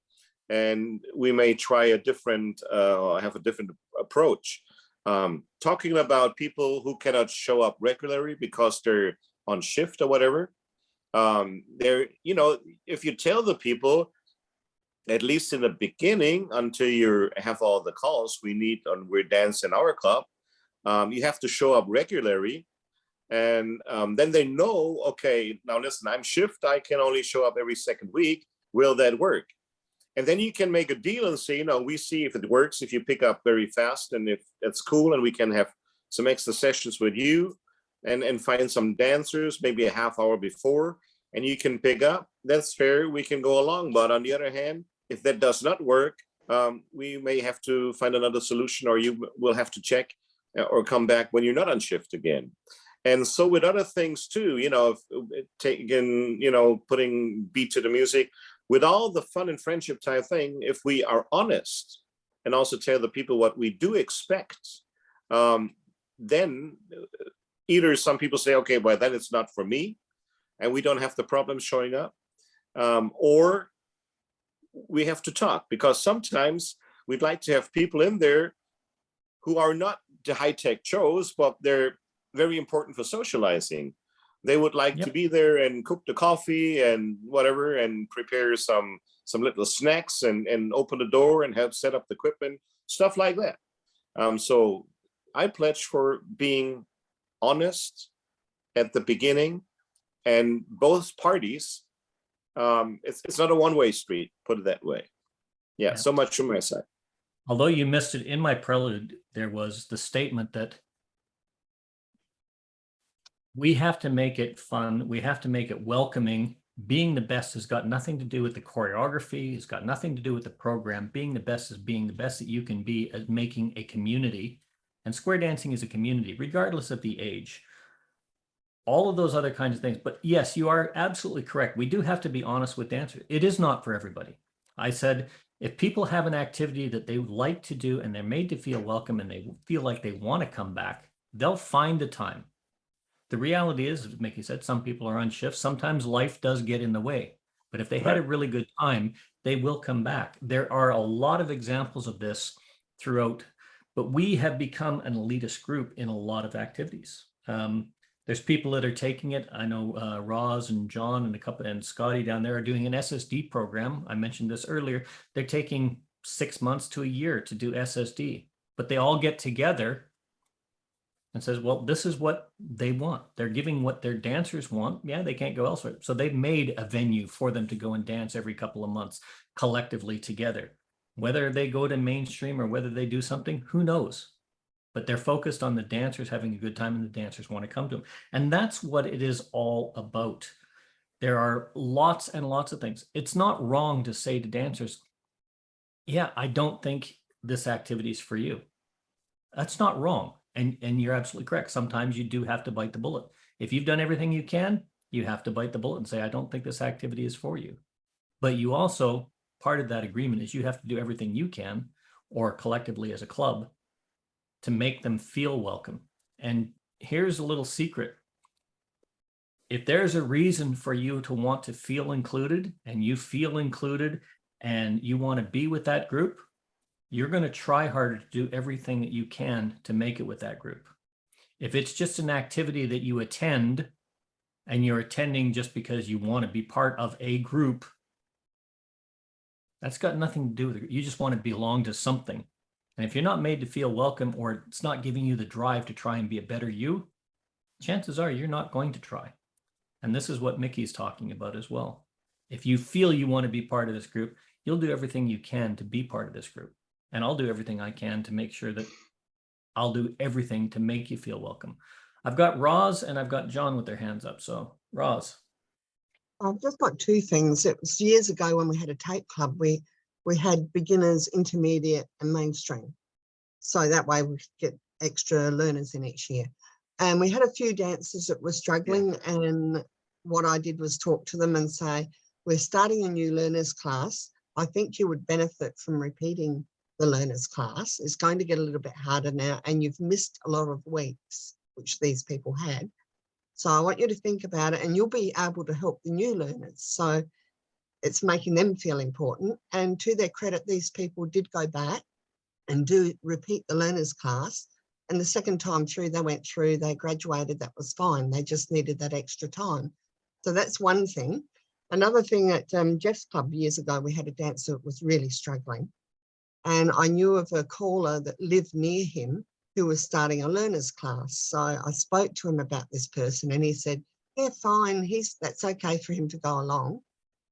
So I asked this person, I said, since he's nearby, I found it beneficial to dance twice a week when I was learning. You could stay with us at Jeff's club and maybe try this other caller as well who's starting a new learners. So he thought that was a good idea. He went. And the first night he was there, the caller told him not to come back because he was breaking the sets down. And my opinion of that caller went downhill straight off. And he doesn't call anymore, thank God. But yeah. I was really disgusted because after explaining the situation, he did that to that dancer. But that dancer carried on at Jeff's and he became a good member for the club for many years. One of the things that happens an awful lot is, I see your hand there, Chris, I've got a few people in front of you, is a lot of dancers or callers on how they correct things. Mark brought up an issue of, oh, you're not good enough, go and dance with the handicapped dancers. That's the way it was presented. You had a caller that says, you're breaking down the squares. We don't want you here. The question is why? This dancer was obviously able to dance. He was dancing with Jeff. And if you can dance at Jeff's club, you can pretty much dance. Trust me on that one, because you don't know where it's coming from sometimes. And it is so much fun. And when you get something like that, you've got to ask yourself, well, why is this person breaking down? Is this person trying to help somebody else and is causing breakdowns? Is this person developing, or is this person just not getting it? And why is this person not getting it? And there's all sorts of mechanics, and I'm not going into the individualities. I'm not going into, this is what I did for this session. This is what I didn't do for that session, or those kinds of things, because there is no right or wrong in any of these. Make your dancers feel welcome. Use material that's going to move the dancers and get them dancing on the beat from the first night. Give them fun. Don't be a social elitist snob. Keep your tips short and to the point. Make your teaching short and to the point. Make your stories short and to the point. We've all been to a dance where the caller's going to get up and he's going to tell a story or a joke that goes on for 15 minutes till he gets to the punchline. And then you're all standing there for 15 minutes. And then he proceeds to call a 15-minute patter call. And you've been on the floor for 30 minutes before you even get to the singing call, and you're tired. These things don't work, but these are all things that we can fix. The SSD program, and there's been a few comments on that. The SSD program, one of the things that was looking at is we're taking 6 months to a year to teach the SSD program. And that's just from the standard position. Because you can't do it in that short period of time, and many callers can't. But those same callers are also teaching a basic and mainstream class in a year from multiple positions, and they can do it. You've got to ask yourself, what are you doing? Are we teaching right? Are we teaching wrong? Is there something wrong with our material? Are we not giving it to the dancers? What's going on? Or have we changed our focus that we're not focused on getting through the choreography? We're focused on just giving the dancers a good time, and it's being more effective. Again, it's not about the choreography. It's not about the dance ability. It's not about the caller. It's about the community. So bear that in mind. John, you had your hand up. Yeah, we've got a lady in our group at Paddle Steamers that had the damage to her shoulder, and she hasn't been for 6 weeks. And so we understand the level that she was at, and we know where the others are at, but you don't have to use every movement every week. So in the meantime, I'll be teaching her and dancing with the whole group at her level and introducing 1 or 2 movements that she hasn't done as a refresher group or a refresher session for those movements. But you can always call it. We're all callers and we should be capable of doing this. But what I do is I get the dancers who are capable of doing more to do their part when she's not actually active. When she's an inactive dancer, we can still use the more advanced movements with the active dancers. And this is something that takes a lot of practice and a lot of years to get right. But, I've been calling for nearly 50 years now. So I have developed that ability to separate heads and sides so that when the active dancers are doing something, they can do something more complicated than the inactive dancers. And this is something that we have to develop over the years to be able to do as in our teaching program. Yeah, and eventually you bring them up. It's also a good way of showing active and then including active with people that have done it. It's no different than the old methodology of couple number 1. That's why we had couple number 1, 2, 3, and 4, and they rotated because couple number 1s came well before the dance and were taught the routines of the dance. You started with couple number 1, do it, and then you rotated and you repeated the same dance. Couple number 2 was then the lead, then couple number 3 was the lead, couple number 4 was the lead. That way everybody knew what was coming up because they saw it by example. The process is unchanged. The mechanics are unchanged. What's changed is us and how we approach the activity. You said something in there called should, as one of my people that I used to know said, don't should on me, is a good expression. Should not exist in our vocabulary. And that's a double redundancy intentionally. But it's one of those things where we as callers and as leaders can professionally change the attitude of what this activity is going to be about. And we talk about all sorts of different programs, all sorts of different things. There is no right or wrong answer as to how we're going to fix this problem, because people are people. And sometimes some people are great people and some people are just, well, excuse the language, but some people are just assholes. And you can't change that. But you can change how people deal with that and how you respond to it. And eventually, if you have a group that is warm, welcoming, and inviting, people are going to want to come to you and dance to you and dance with you, not you as a caller, not you as a dancer. They're going to want to come and dance with that experience that they can take home and enjoy. So those are the kinds of things that we have to look at. And the topics that I gave today are about those things. These are small things that we can fix. Not big things, small things, but small things make a difference. Chris, you have your hand up. Yeah, just a few things. This has been sort of touched on or mentioned by several of the people so far, but I just wanted to say it outright about the one of the benefits of these short programs like SSD, and there have been other ones, 14-week programs and so on. But the benefit of those is that sometimes people might not make it all the way through. And so having the opportunity of being able to say, well,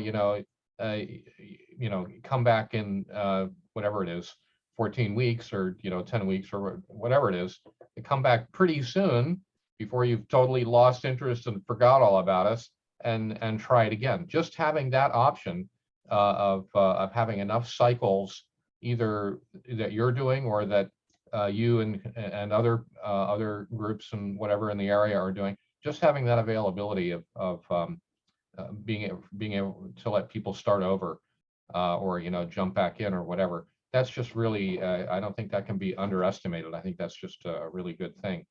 You do have to watch out a little bit for people who you really don't want to come back. People who really are not going to be able to do it. You don't want to just tell them to come back and break down the next class and make it miserable for them, for a few weeks until you throw these guys out again. So you do have to watch out for that a little bit. The last thing I wanted to mention was something Mel said in a different part of the discussion, different part of the presentation. He was talking about tips going on too long for various reasons. And so first of all, in case anybody is not aware, Square View, whether or not the thing loops at all, is a toggle button. There's a little checkbox there. You can turn it off, or you can hit the letter L to turn looping back on or back off. So if you don't want to loop, you can hit L and make sure that little checkbox is empty. The whole thing with tips going on too long is hard. He mentioned some of the reasons why. One of them is the one that I've fallen prey to. This was very hard for me to learn over the years. Now I think I've learned it, but I have to always be watching for it and be mindful, because it's so easy to think, I have to get them through this thing. I'm going to get them through this thing if it kills us. You really have to learn and vigilantly practice some kind of judgment against that sort of thing, to make sure that you're not torturing them with the tips going on too long. I mean, I finally figured it out, but I know, especially when I was first calling, that's a very easy trap to fall into, and you won't even if you're new at this, you won't even realize it's happening. So that's just my advice for the new callers, is that's one of those things that's actually a little hard to learn, but to make sure you learn it. Absolutely correct, Chris. We as callers, we practice our patter. We practice our calling. I got you there, Jeff. We practice our calling. We've got we practice our singing calls over and over and over again. But one of the things we rarely practice is our teaching. And it seems a bit counterintuitive. I'm going to practice my teaching. Well, we review our lesson plans, but you've also got to practice your delivery on how I'm going to teach this movement. Let's say I'm going to teach spin the top, okay? Look at what I've done before. Have I done a swing through? Have I done a trade? Have I done a cast off 3/4? Those are all preliminary movements going up to that. Have I introduced ocean waves? And if I've done that, I can say, okay, well, now I want okay, so from this position, I've got the outside dancers and the inside dancers. Everybody will cast 180 degrees by their right hand if you're in a right hand ocean wave, or by their left hand if you're in a left hand wave, and creating a new dance where the new center adjacent dancers will take hands and then turn a 3/4 or 270-degree turn, while the other dancers circulate around in a 1/4 position, 90 degrees either to the left or the right, depending on which way they're facing from. And this is the way we teach this, because that's the way the definition is written. If you read the guidelines for your definitions, they say these are guidelines for callers to follow. You don't have to follow verbatim the definitions. You have to be able to explain the motion. So if you say, right, you're in an ocean wave, everybody cast half right, new centers 3/4, ends move up, if that's the way you taught it. If you say from any ocean wave, outsides ins, it's like starting a swing turn, half, new centers 3/4, ends move up to the same hand you left. You can do that and change your long-winded 15-minute explanation like I'm doing now to, I can say this in less than 30 seconds and the dancers already know I can use what they know to my advantage. Practice your teaching delivery the same as you practice your pattern delivery, the same as you practice your modules, the same as you practice your singing calls, and you will be much better for it. And your dancers will be much better for it.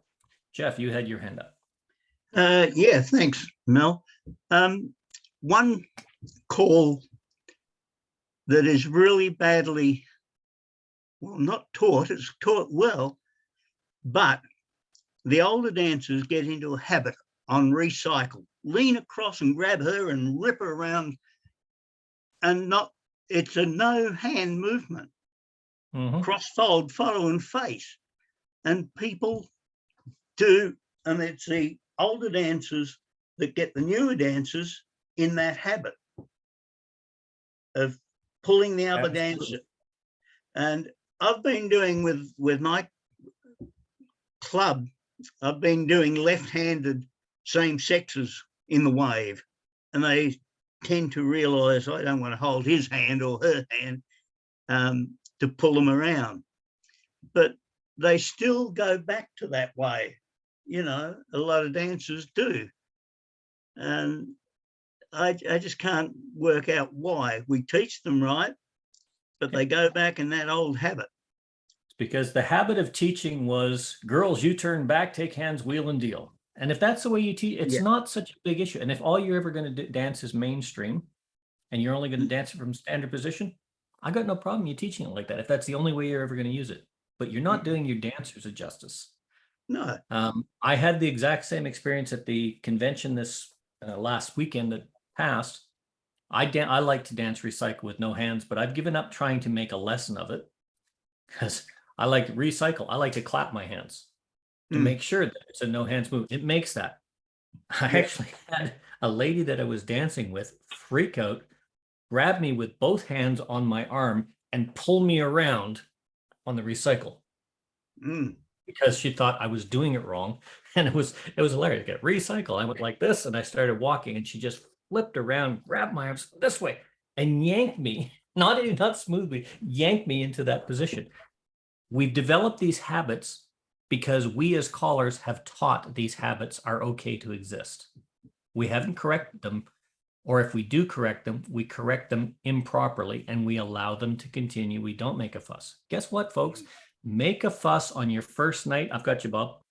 Make a fuss on your first night, getting them moving to the music, getting the hand position, getting all that, because what happens is they develop the idea of knowing what to expect. And here's a secret. Do not try and change all the dancers that do it wrong if they get to the right place, because you never will. You will never change their mentality. You will never change their attitudes. You can only change the attitudes of those people coming after them. And guess what? Eventually, when we get enough of them in the door, that attitude will change. And they'll start to enjoy the activity. But if you make a fuss of it now, not only are you going to chase away the new dancers, you're going to chase away the dancers that are still there. Bob, you had your hand up. Yeah. An alternative method of trying to your poorly taught how to do it the correct way is to have fun with doing no hands call. No hands, head square through 4. Without hands, swing through. Without hands, swing through. Without hands, recycle. Make it a game. And then it could be fun to do. And as it's fun to do, it might be. Yeah. One of the things that happens with that, Bob, is, and you're absolutely correct, it's a way of teaching it and reinforcing it, but it becomes a gimmick, and it's only danced as a gimmick, and they cease to be doing it as a, oh, he's doing that gimmick, no hands. Okay, everybody's going to put their back, and they're thinking, okay, how do I do this with my hands now? I'm just not going to use my hands, rather than how do I dance the movement? You're not actually fixing the problem. You're adding a gimmick to say you can do this without hands. Oh, I'm glad that's over. And what you're saying is correct, but then you've got to reinforce it later when they're dancing and take it from the gimmick to the actual dance. Raj, you had a comment to make, and then I've got Chris again. No, I haven't. I was just brushing my hair back. Oh, okay. Chris. On the topic of recycle, for a long time when I teach it now, I actually spend like a pretty long time, a pretty fair amount of the evening. I might even just teach recycle, and I can get them to do it pretty much right away and everything. But I show them different explanations and the different understandings that people have of recycle. So when they're done with my recycle teach, they know about the girls turn back wheel and deal version. They know about doing it exactly the right way. And also they know about, I sort of prophylactically warn them about the guys. I just tell them, when you're out dancing, in the real world, most of the time the boys are going to be on the end, and it's going to go like this, and that's what everybody's going to expect. So that's not really how it goes. It really, and you could be in any of these positions. I actually talk to them about that, and I warn both the women and the men about dragging the people into the other position, and that other people are going to try to do that to them, and don't let them do that. So you are correct on that, Chris. One of the things that, and I got to admit, I thought the same way once. And then I learned a very important lesson. And it was really brought to the fore when I was dancing this weekend as well. I was in a square where we had 4 dancers did not use hands and 4 dancers did use hands on recycle. And when the callers started mixing it up, it became very clear that you don't use hands on recycle. Yeah. But one of the things of issues of teaching, here's a question. I'm going to teach you square through. Okay, so everybody be aware that some people do it like this. Everybody give a right pull by. Boys, courtesy turn your partner. This happens a lot on square through, and I don't want you to do that. Well, you're talking about. Hang on, now, Chris. This is what I'm talking. This is what I'm talking about. And now, when you, and that's a really big bad overstretched example, but it's something that's going to happen. Recycle. They're going to do this. They're going to do this. They're going to do this.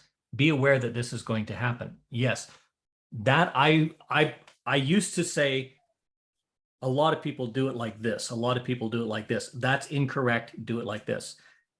I know I will point that out, but I'll point it well after they've actually learned to do it. Right. And I think that's probably what you were saying as well. When you do it, you teach it as it's taught, you dance it as it's taught, and then you say, be aware that this is going to happen.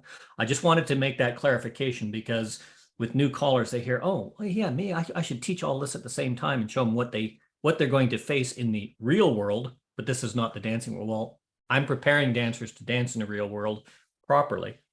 And separating those two, and I know that's probably how you do it as well. I just wanted to clarify because that's what was coming across is you teach it all at the same time and then show them how to do it properly. Right. Which Yeah. I No, know, I know you don't do. Well, yeah, that's yeah, I didn't say it as explicitly as you said it there, Yeah. but yeah, I mean that was why I was saying that I would devote a long period of time to the call recycle, you know, over the course of the evening. It's one of my favorite movements, and it's one of my bane movements is recycle. Bob. Yeah, because I mean, if you anytime you, in general, when you're teaching new people, you do not want to give them negative examples, Absolutely. unless you really have to. And well, I mean, that's just a general principle of things. You have to be very careful with. I got Bob with your hand up. Yeah, I just want to share with you my method of teaching research, which could be one night. It could parts of it be over a couple of weeks. Okay, one thing that I will be calling my first step is heads that have to say, heads pass through, turn right, single file promenade home. Then it gets shortened, single file promenade order, face the back of the outside too. Then it becomes turn right inside single file promenade home, inside promenade a quarter. Breaking up a lot. And Bob, have you got a computer microphone and a boom microphone on? Because you're coming. It's like you're feeding back onto yourself. I don't know why. I really don't. I don't know why. It could But be. I'll give up the point. There's no point me trying. Yeah, I think if I'm correct, when oh, he's gone. I didn't want to do that, but it was very, very difficult to understand. It was getting like a triple loop. It was coming through 3 times on my speaker. I was wondering if he might have an internet connection problem. No, I don't think it was an internet because normally it would say low bandwidth, but it was coming through. He was saying something, then it was coming through again, and then a third time just overlapping itself. And it was like, you know, and it was getting you had to filter it. Very difficult sometimes. Max Headroom. Yeah. Remember that? Oh, yes. So one of the things that I wanted to really explicitly get into in this session is it's not about the choreography. It's not about the individual movements because we all teach differently. We all use different programs. I used 17 movements. There were 16 movements in a directional call to get dancers moving on a first night, a party night, on a first night of dancing, foundation fun. That should be your buzzword for everything, is getting him into the door. A lot of people have been talking about the SSD program. Raymond says he's doing it for a long time. You know, do we need a year to teach SSD? No. Do we need a year to teach basic and mainstream? No. Can we do it in a year? Yes. Can we do basic and mainstream in a year? Yes. Can we do it in 2 years? Yes. Does it matter? No. However long you take is totally irrelevant. Whatever the dancing ability is totally irrelevant. What is relevant is, are your dancers feel like they want to come back? They look forward to coming back and dancing with you every week. They look forward to that aspect. And if they're coming for the choreography, are you providing what they want? If they're coming for the sociability, are you providing what they want? And here's a little secret. No square dancer ever started dancing for the choreography. And I will argue that to a point. No dancer ever came to square dancing for the choreography to start. They came to dance, or as some people have given an example in the beginning, I went to a dance and I was pulled and I was pushed through and I got this and I started dancing and I was dancing full mainstream in 12 weeks because they pulled and I was dating this girl and she was a dancer and I wanted to do this. Well, guess what? If you weren't dating that girl and she was an avid dancer and it was her hobby and you were trying to impress her, if you went to a dance and you were treated like that, you would be quitting probably after the second week. You didn't stay for the choreography. You stayed because you had a reason to stay, and that was because you wanted to feel welcome and accepted by that girl to start with, and then the rest of the group to start with. Why you stay is up to you. And as you progress, if it becomes about the choreographic puzzle, great. And if that's what you enjoy, great. I have nothing wrong with that. But nobody started to be a square dancer because, oh, look at that intricate mathematical things. I can get a master's degree at MIT in square dancing and do this with mathematical choreography with 64 possible positions for every single movement in left hand and right hand. That makes 1,686,412 different combinations I can put to every single movement, calculating on the dance floor and the position. Wow, I really want to learn that. I don't think that happens with people. I think there's a group of people having fun. That looks interesting. Let's go see what it's about. That's why we start. Why we stay, that'll change over time as we change. Mickey, you popped in and you have something to say, and then Chris, you've got your hand up again. Well, I was just listening a couple of things, but exactly those many variations was what kept me in there. It was really my thing. I thought it were more, but no, I'm just kidding. As you said, it's the socializing the group, even the music attract some people there. At that certain time was a little bit more country and Western type thing. Now we have all kinds of music. And I like with the no hand moving and teaching as well, as Bob mentioned, and to take the tension out then, I usually say, okay, now you can use your hands again and weave the ring. And this is loosens up a little bit, okay? We don't use hands on weave the ring, but this is a kind of taking the tension out of having a real tip with no hands. And on the recycle, it's funny, if we don't really put stress on teaching it right, sometimes you have the girls on the outside just spinning around, waiting for the man to walk around him so he gets over to the other side. If they don't get that push, I don't know where they got it from. But definitely, maybe the definition should be changed in some kind of that little push actually used to be But- taught in Germany in the 80s. With the man's on the outside, you give a little push to break Right. the hand contact, and it became something.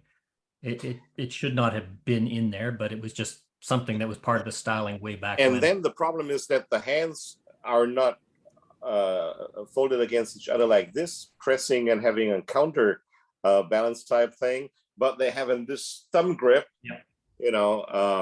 which sometimes you think they want your thumb as a souvenir.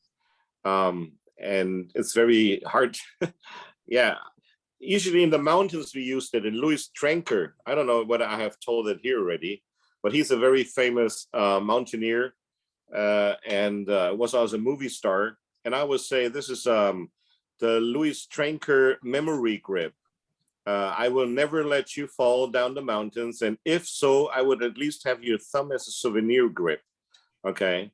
So this usually makes them loosen it a little bit. And I think we also have to teach that because the contacts are only very briefly in square dancing, not really a kind of type holding on. Even in the Alaman left, it's a more holding against each other with the forearm.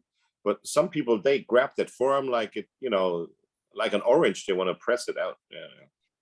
And again, that comes to us as callers. But there's a couple of things that do happen, and you mentioned the social aspect. Just my own anecdote. My wife does not square dance. I was asked a number of times, "Oh, does your wife square dance?" No, she doesn't. And she has no interest in whatsoever, and I'm not going to force her. In fact, I actually agree with her. And they said, "Well, why do you agree with her if you like dancing?" I said, "She knows I love dancing. I love square dancing, and she supports me in it." But the reason is she started dancing in school. And I see a few faces go, "Oh God, here's that story again."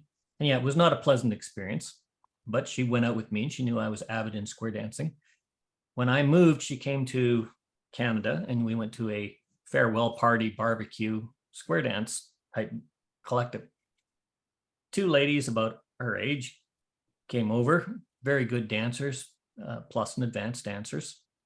And they sat down beside her, introduced themselves. "Oh, so you're Mel's partner." "Yeah. And so are you square dance in Australia?"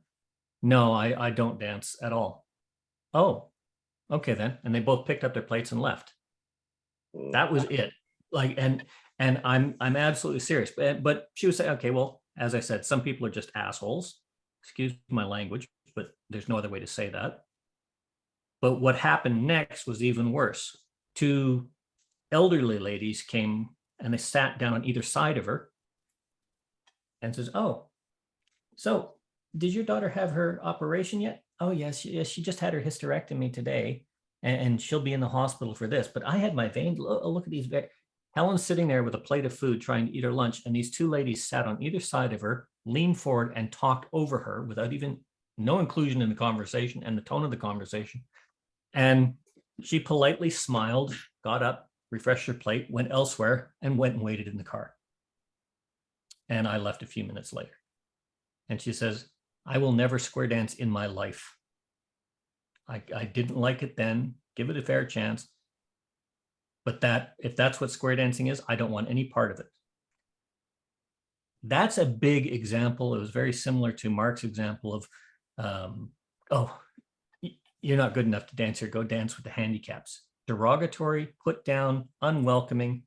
And unfortunately, that is entirely too pervasive in square dancing today. I saw it at a couple of dances where, we're going to rearrange the squares so that I don't have to dance with that person. We're going to do this. Oh, I'm going to be here. Oh, quick, hop in head position. They're coming towards. Oh, we're reserving the square for somebody. And they go get in another square. And then they put their hands up for somebody else to come and dance with. I actually saw that happen at the convention in the Blue Mountains this weekend once. That's what we do. And if you haven't seen it, then you haven't been looking. Chris, you have your hand up. Yep, I always have my hand up. Chris has his hand up again. 25 words or less, Chris. Yeah. First of all, Mickey, on the weave the ring thing, I could see how you could make a fun little series of jokes about, okay, no hands, no hands, no hands. Okay, now we're using hands, and then when you get to weave the ring, you can use the hands. It's right up there with the something I've called it A2 before, which is relay the doozy, do not turn the star. But I spend a lot of time actually when I'm teaching the beginners on hands.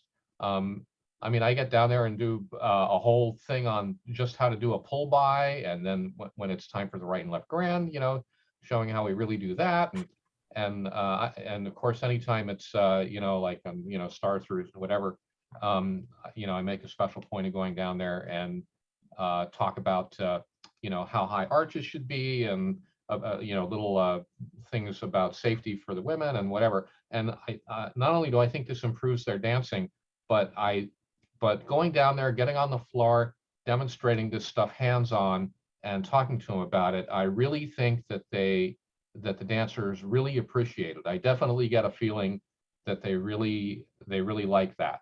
I highly recommend doing that. And I think a lot of callers don't do it at all, really.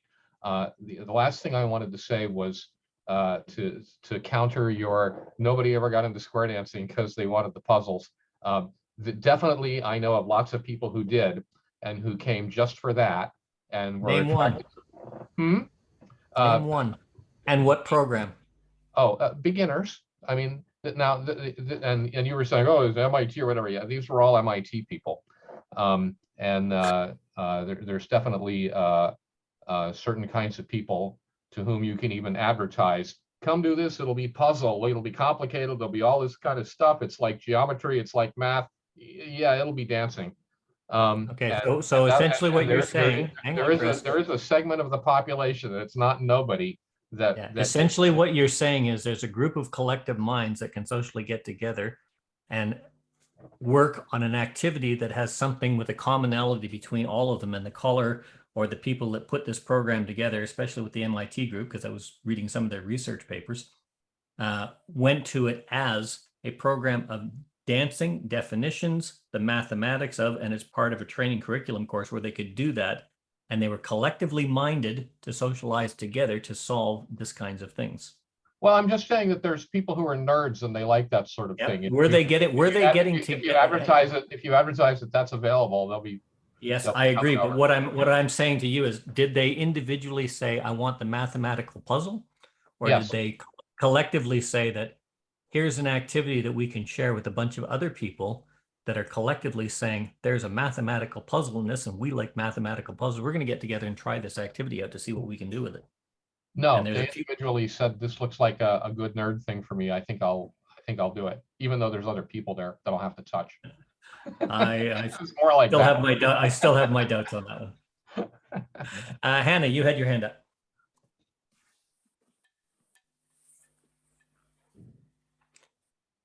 Say yes, dear Lars. She told you to unmute. Yeah. It worked. Just a short comment for Mickey. I really love the idea of, yes, for you. I love the idea of no hands, but yes, now you can use your hands. You can also finish the tip by saying, and now no feet. Okay. Good. Cool. You want to have real fun, do a weave the ring. You can use your hands, swing, no hands. And just watch utter confusion.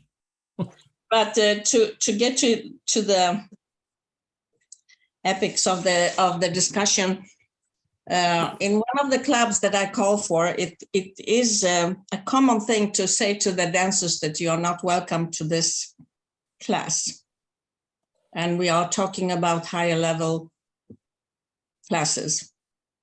So at least 2 dancers has been told that, and to me it's terrible because those dancers are really not bad dancers. Mm-hmm. In one of the cases, I think it's something personal. Yeah, there is. I know from my experience in Switzerland and in Germany, there's a big difference in the way things are said.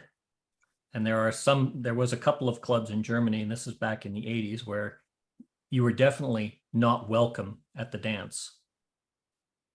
And then there's a lot of places in Germany where, I don't think you're ready for this dance, but we'll put it, there's another dance. We'll take you to this dance next weekend, and they'll actually go out of it. And it's identifying the fact, and it might just be a language barrier in the way it was said, but there's a big difference between, I don't think you're ready, but we'll come and dance with you where you are, and all these other kinds of things, and you're not welcome here, go away. There's a big difference between those two. And in Europe, at least when I was there, and in a lot of places now, they'll go out of their way to include. Make sure you're included in the activity. Make sure there is something for you. And if you're having, they'll go out of the way to the dance starts at 7. We're going to be there at 5, and we're going to work with you to make sure that you can do this if you want to do that. If not, well, we'll have a dance for you next weekend and we'll go with you. That's an inclusion, not an exclusion. And it's a very, very strongly defined difference that we need to pay attention. Hannah, you had something else to add? Yeah, one of your subjects today were danced by invitation. And this to me is about the same thing, saying that the rest of the people are not welcome, that not have been invited, although it is a slightly more polite way, perhaps not as hurting as it is to say to somebody's face that you are not welcome in this group. Yeah, it's one of the things that was, I heard this in the States in a couple of places. Apparently it was quite common here in Australia. In Australia, back 50 years ago, apparently they used to have big competition dances. The prize was around $10,000 for the group that did the best. Massive things that were coming along. Big halls. You could not there wasn't enough halls for the dancers, let's put it that way. This was one of the things that was going on. It has dwindled significantly in a very, very short period of time when you think 50, 60 years. But the invitation was, it was not a quality control thing. It was a quality control thing, but it wasn't you're not good enough. It was, you're ready to advance. And people were encouraged to take their time and dance and they had such a great time with it. And they actually looked forward to getting that invitation. They actually worked harder to get that invitation. And there was no animosity or no hardship. But as dancers progressed and the mentality changed, it became a more elitist thing. And I will say this, when John was talking about that, he was talking about 40, 50 years ago. And that was quite a common practice. It's not a common practice today. One, we don't have the dancers. And two, if somebody said, well, you're not good enough, wait till you're good enough and I might send you an invite. It says, wait till I'm good enough and I might rip it up in your face. That's the thing it Yes. goes. There's nothing wrong with it, because it's the same thing. It was not wrong to say disabled person. It was not wrong to say handicap back then. Now it is. It was not wrong to say you're black. Now it is, to a person that is black. I watch people struggle with it. Times change, people change, attitudes change. But there is a very big difference between here's a perception of what was and here's the reality of what is. And we have to get rid of these fossilized thoughts that we have in the back of our mind of what was better. No, what was different. We had the same problems back then. It's just we had a much broader selection of the population to choose from. We would get 100 dancers in the floor to join my student class. I'd end up with 5 squares of new dancers, which means I've lost 60% of the people that come to dance with me. But it was such a large number, it didn't matter. Guess what? We still lose more than 60% of the dancers that come to join our clubs. But we're only getting 5 or 6 dancers walking through the door to join a student class today. But we're still losing 60% because our attitude didn't change. Yeah, I've got enough. We've got to get rid of that fossilized thinking, stop being fossils, and start saying, this is a brilliant activity. It's a fantastic activity. But we're the ones that are not making it welcome. We as callers, because we're not the ones, we're the ones that are not taking that leadership responsibility to do all these things. And these are small things that we can change. So he wasn't saying invitation only as a snobbery. What he was saying was invitation that was the way it was done back then. You danced mainstream and then you got an invitation, and it was just a matter of saying, well, after a couple of years, and almost everybody after a couple of years of dancing mainstream got an invitation. Very few didn't. It was that's just the way it was done. That was the normal for then. It's not the normal now. Mickey, you had your hand up. Yeah. Adding to that, what I said before is, that whenever you have to make a decision or tell people, it's the tone, what we say, makes the music. That's one thing. And then decisions and arguments always have to be factual and not emotional.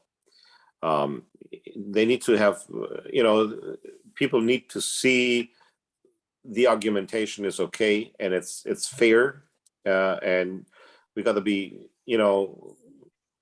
truth from the beginning is the Absolutely. best thing doing.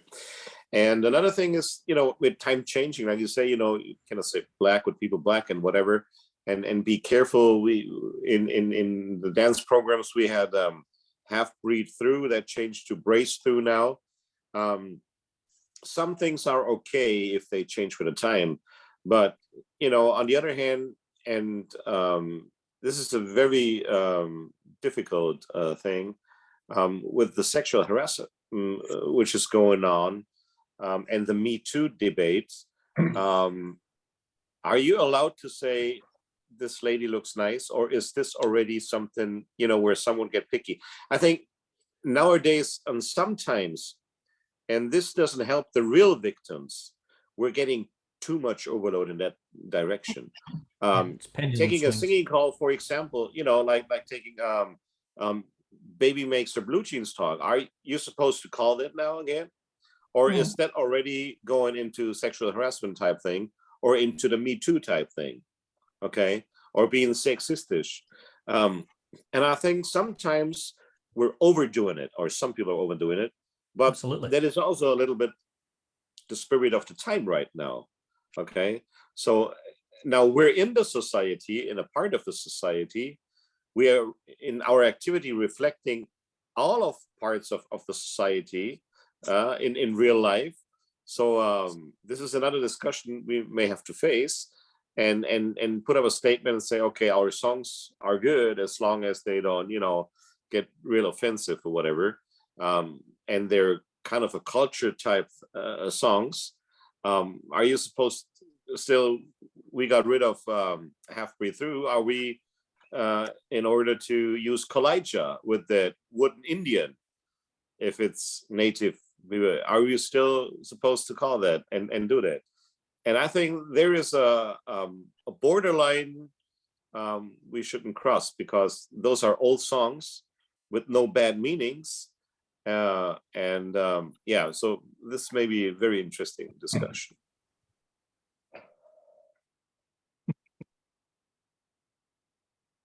Anybody want to add to Boy, that? hit the nail.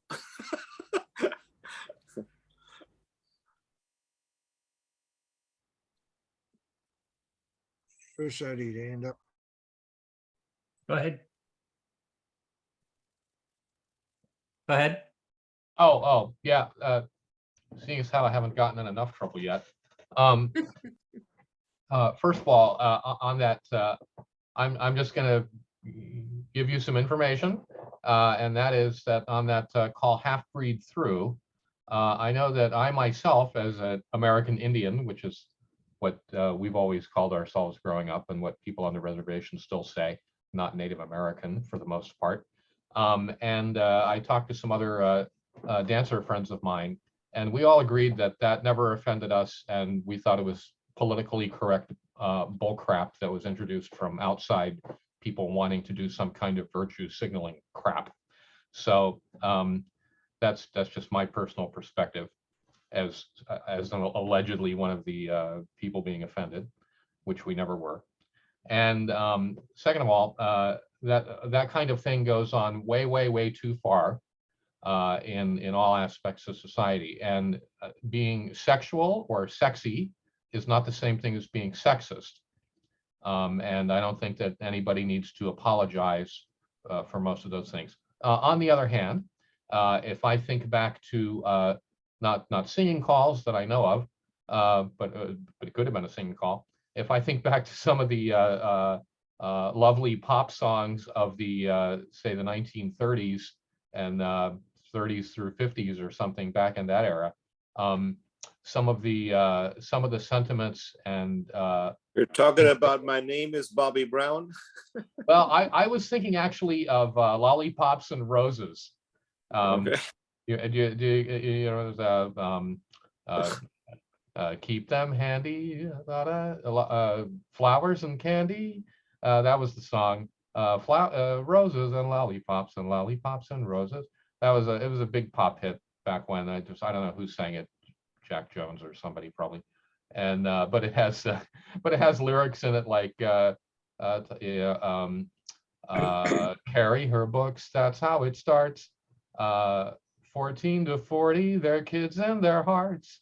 And coddle them with lollipops and roses. And this, I mean, so there's definitely some things from back then that I don't know how about women feel about them exactly, but they now those kind of things make me kind of cringe a little bit. So, but I guess my point is that they're that the stuff has gone way overboard. You have to be careful about it, and people should just be respectful. But there's definitely some amount of gone way too far. It's all about judgment as well, right? Yeah, absolutely.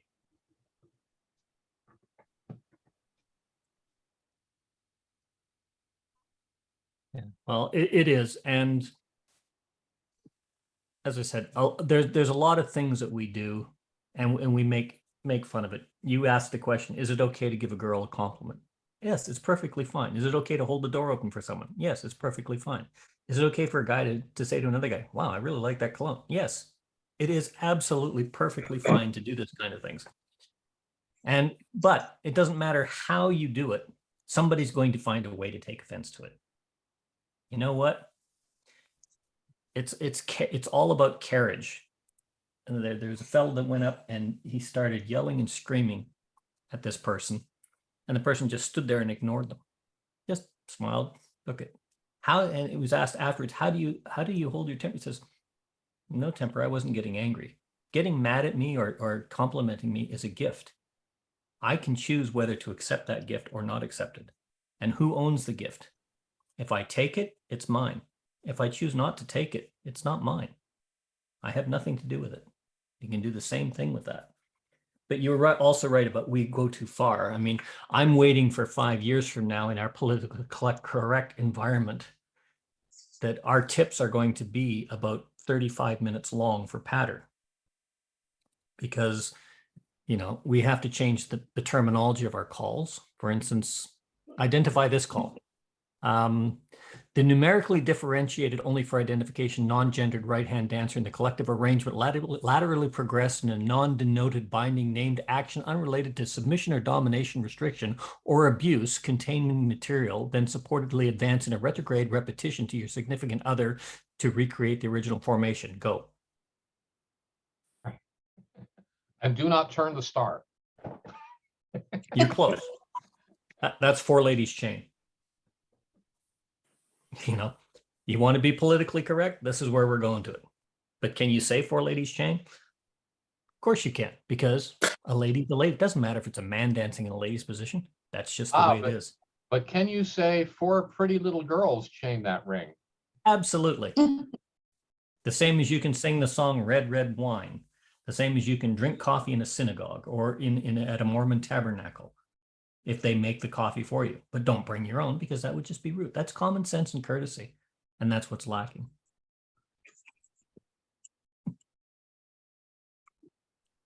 Anyway, today's session was not about. I believe someone had their hand up. Yeah, I got your message, Yolanda. No, yeah, something about this topic. Actually. Oh, go ahead then. Yes. So, I've talked to a number of female callers. I haven't talked to Hannah, but so we just decide that if we don't like the lyrics, we change them or we don't use them. Absolutely. Right? Nothing wrong with that either. So it's whatever you decide to call. It's not about, you make the choice yourself. Right? Yeah. I don't have a problem with song lyrics, because that's why we're using that song, because it's a popular song. If you're offended by the lyrics, or you think those lyrics are going to offend somebody, right off the top, you should be thinking, should I use this song? I mean, we want more in current music and all this other kinds of. I heard somebody using the background and they had the lyrics going on in the background of rap music. And guess what? It had a really nice beat. It had a really nice rhythm to it. It was down, I think it was at 126, and it was, and it had the lyrics, and they just turned the volume down, lowered, and they were using it. And it made a good pattern because they were able to dominate the vocals on that. But you turn the music off, I don't know if you've ever heard some of these groups, it was gangster rap. Have you ever heard the lyrics of gangster rap? Here's a summary. Oh, let's go and shoot all the people in the school. We're going to shoot the boys. We're going to take the women out to the woods and we're going to do unspeakable sexual acts to them. And then when the police come, we're going to shoot them. That's a very, very polite way of saying what those lyrics are about. And yet those lyrics are playing in the background, and it's a really nice beat. It's modern. Kids like this stuff. I would never use that as a pattern. I don't like using music with lyrics in the background. I would never use that as a singing call and say, oh, I'm just going to change the lyrics. But I will change the lyrics of something like Green, Green Grass at Home to say, down the road I look and there comes Bessie, darn fine cow, but kind of messy. That's why we've got such green, green grass at home. Because it's about smoke the green, green grass at home. That's how I end it. The middle verse of that is was it? Oh, it's all about changing lyrics. Yeah, the outhouse is still standing, but the catalog is used and gone. There's that old oak tree that I used to sit on. Down the lane I'd run and hope I'd make it. There were times I had to fake it. That's why I've got such green, green grass at home. I have no problem changing the lyrics, but I'm not going to offend somebody. There's a couple of songs off the top of my head that are used in square dancing and round dancing. So the Blurred Lines is a popular song that was a big hit, of course. And some people might think that that's kind of a little racy, especially if you've seen the music video that goes with the actual song. With that phrase, with the hottest beep beep beep in town. and then if people, it always cracks me up when I go to a round dance and I see all these sweet little old ladies and everybody round dancing to the song, the CeeLo Green song, "Fuck You," which is really catchy, by the way. It really is. Oh, you're driving down the street, fuck you and fuck you too. That's the song, and they're all out there, to turn. Now, you see, I would never use that as a square dance. Yeah, personally. but people use it as a round dance all the time. I would And never anyway, use that as a round dance. Yeah. Now, just now to get down to something more, a little more normal. There was a singing call a while back that people liked. A lot of people liked. It got used a lot. Was from the pop song with the refrain, "I like my women on the trashy side." And I All and trashy women. yeah, and I guess you can think various different things of that, but I know that it did piss off some women because you hear things, and then there was one caller I knew who used to like it a lot, but some of the women were trying to get him to change the lyrics to "I like my women on the classy side." So I mean, you see things like that. There's when I pick out a singing call, I try to find something that's not going to be offensive, and that'll even vary depending on where I'm going to go. Like I'm going to be doing a church fall festival party gig here in a couple of weeks or whenever it is, and so like I'm not going to do "Devil Went Down to Georgia." And there's a lot of other things I wouldn't use either. So I mean, I think about what kind of singing calls I'm going to use, even depending on where I'm going to go. Yep. And that's judgment. We've had a number of sessions on that. I personally don't shy away from songs like that, but I'm not going to use them inappropriately either. And that's a whole new aspect. Today's session was just about 4 different topics. What makes the best club, what makes the best caller? And it's got nothing to do with choreography. And I think we've all pretty much agreed with that. When we're teaching, let's not spend all that time teaching on the floor. How, are we nearly there yet? What time is it there? Oh, spend 15 minutes doing a teach and then do a 6 or 7 minute patter, or calling it a 10-minute patter just to get our message across. If you can't teach it and call it in 6 minutes, then go back and learn how to teach. That means your skills are not at the level that you should be teaching something at. If it takes you 25 minutes to teach square through on the floor, and then you spend another 6 minutes dancing it, you're doing it wrong. It's that simple. Using only a few movements, and we see this happening with a lot of the SSD programs and a lot of the new dances. Well, I'm not doing SSD, I'm going to do my basic and mainstream in a year because I'm having success with it. It's not the program you're having success with. It's you're giving interest and variety with fewer movements, but letting the dancers dance and enjoy it. And that's what it's about.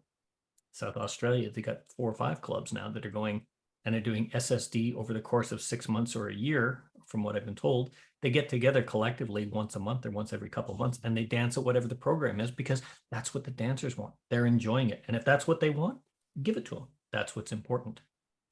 All of these things are things that we as callers can control, and we can control the floor. We can control the development of the dancers. We can also start changing the attitudes of the dancers, even with simple things like Jeff said with recycle, or the various other things, or like Mark gave the example of, oh, you can't dance with us, go dance with the handicap, as if that's a wrong thing. Just changing the presentation of the handicap group, going, oh, I think you'd be great. Can you come and help us dance? We're having, hey, you've now made that person not only feel it, they've got something to contribute, but they're welcome. You've given them a reason to want to be a better dancer, to be a better club. And that's what we've got to change if we want to save this activity. I didn't want to spend too much time. I've got another meeting to go to. Yolanda, you wanted to get together for a few minutes afterwards, so I'll talk to you afterwards. But I want to thank everybody for coming in. Does anybody have anything else that they want to add? Once again, I do want to make a big thank you to Mark, who has been putting all these sessions up. Coming up on the 29th of October, that's a normal out of session weekend for us, but we've got Mike Sikorsky coming in. That's the only day he was available on our schedule. So let me just double check that. That is the 30th of October here in Australia, or the 29th of October with Mike Sikorsky. He's going to be talking about a little bit more on showmanship, but also on the stage presence aspect of showmanship. And he gives a really, really good talk on this. And it's something that please tune in. So mark that date on your calendars. That's the weekend of the 29th of October with Mike Sikorsky. And I believe that's about it. Oh, and there goes my alarm telling me it's 11:30, right on time. That's a first. So thank you very much, everybody. Anybody have anything else they wanted to add, or? So we having anything on the 22nd?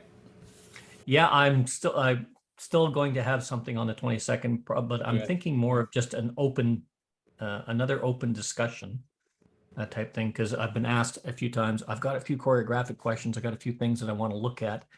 So I might just have just an open discussion on just one or two of the different aspects. Okie doke. Yep. So that's the 31st. No, it's the 30th of October is the Sunday here in Australia. Yeah. Or the 29th of October for those of you in the States. Yeah, right. I'm going to be missing both of those days because I'll have my prior commitments. Not to worry. Well, they're all going to be recorded. Yeah, and I'll So watch please tune in. And Vicky, thank you very much for coming in. Vicky, this is her first session with us. And she's the one who has been taking this. She's been translating a lot of behind the mic into Chinese for them over there and building up. And she keeps saying that I'm not a caller. I'm not doing all this. Well, I got news for you, Vicky. You've been doing a great job with this, and you're getting people interested in the activity and learning and taking your time. You're doing a wonderful job, and keep it up. So, and China, that's really cool. Yeah, that's really Yeah. nice. So have fun. Goodbye, everybody. Yolanda, do you just want to stay on here, or do you want to create a new meeting? We can do a new meeting too.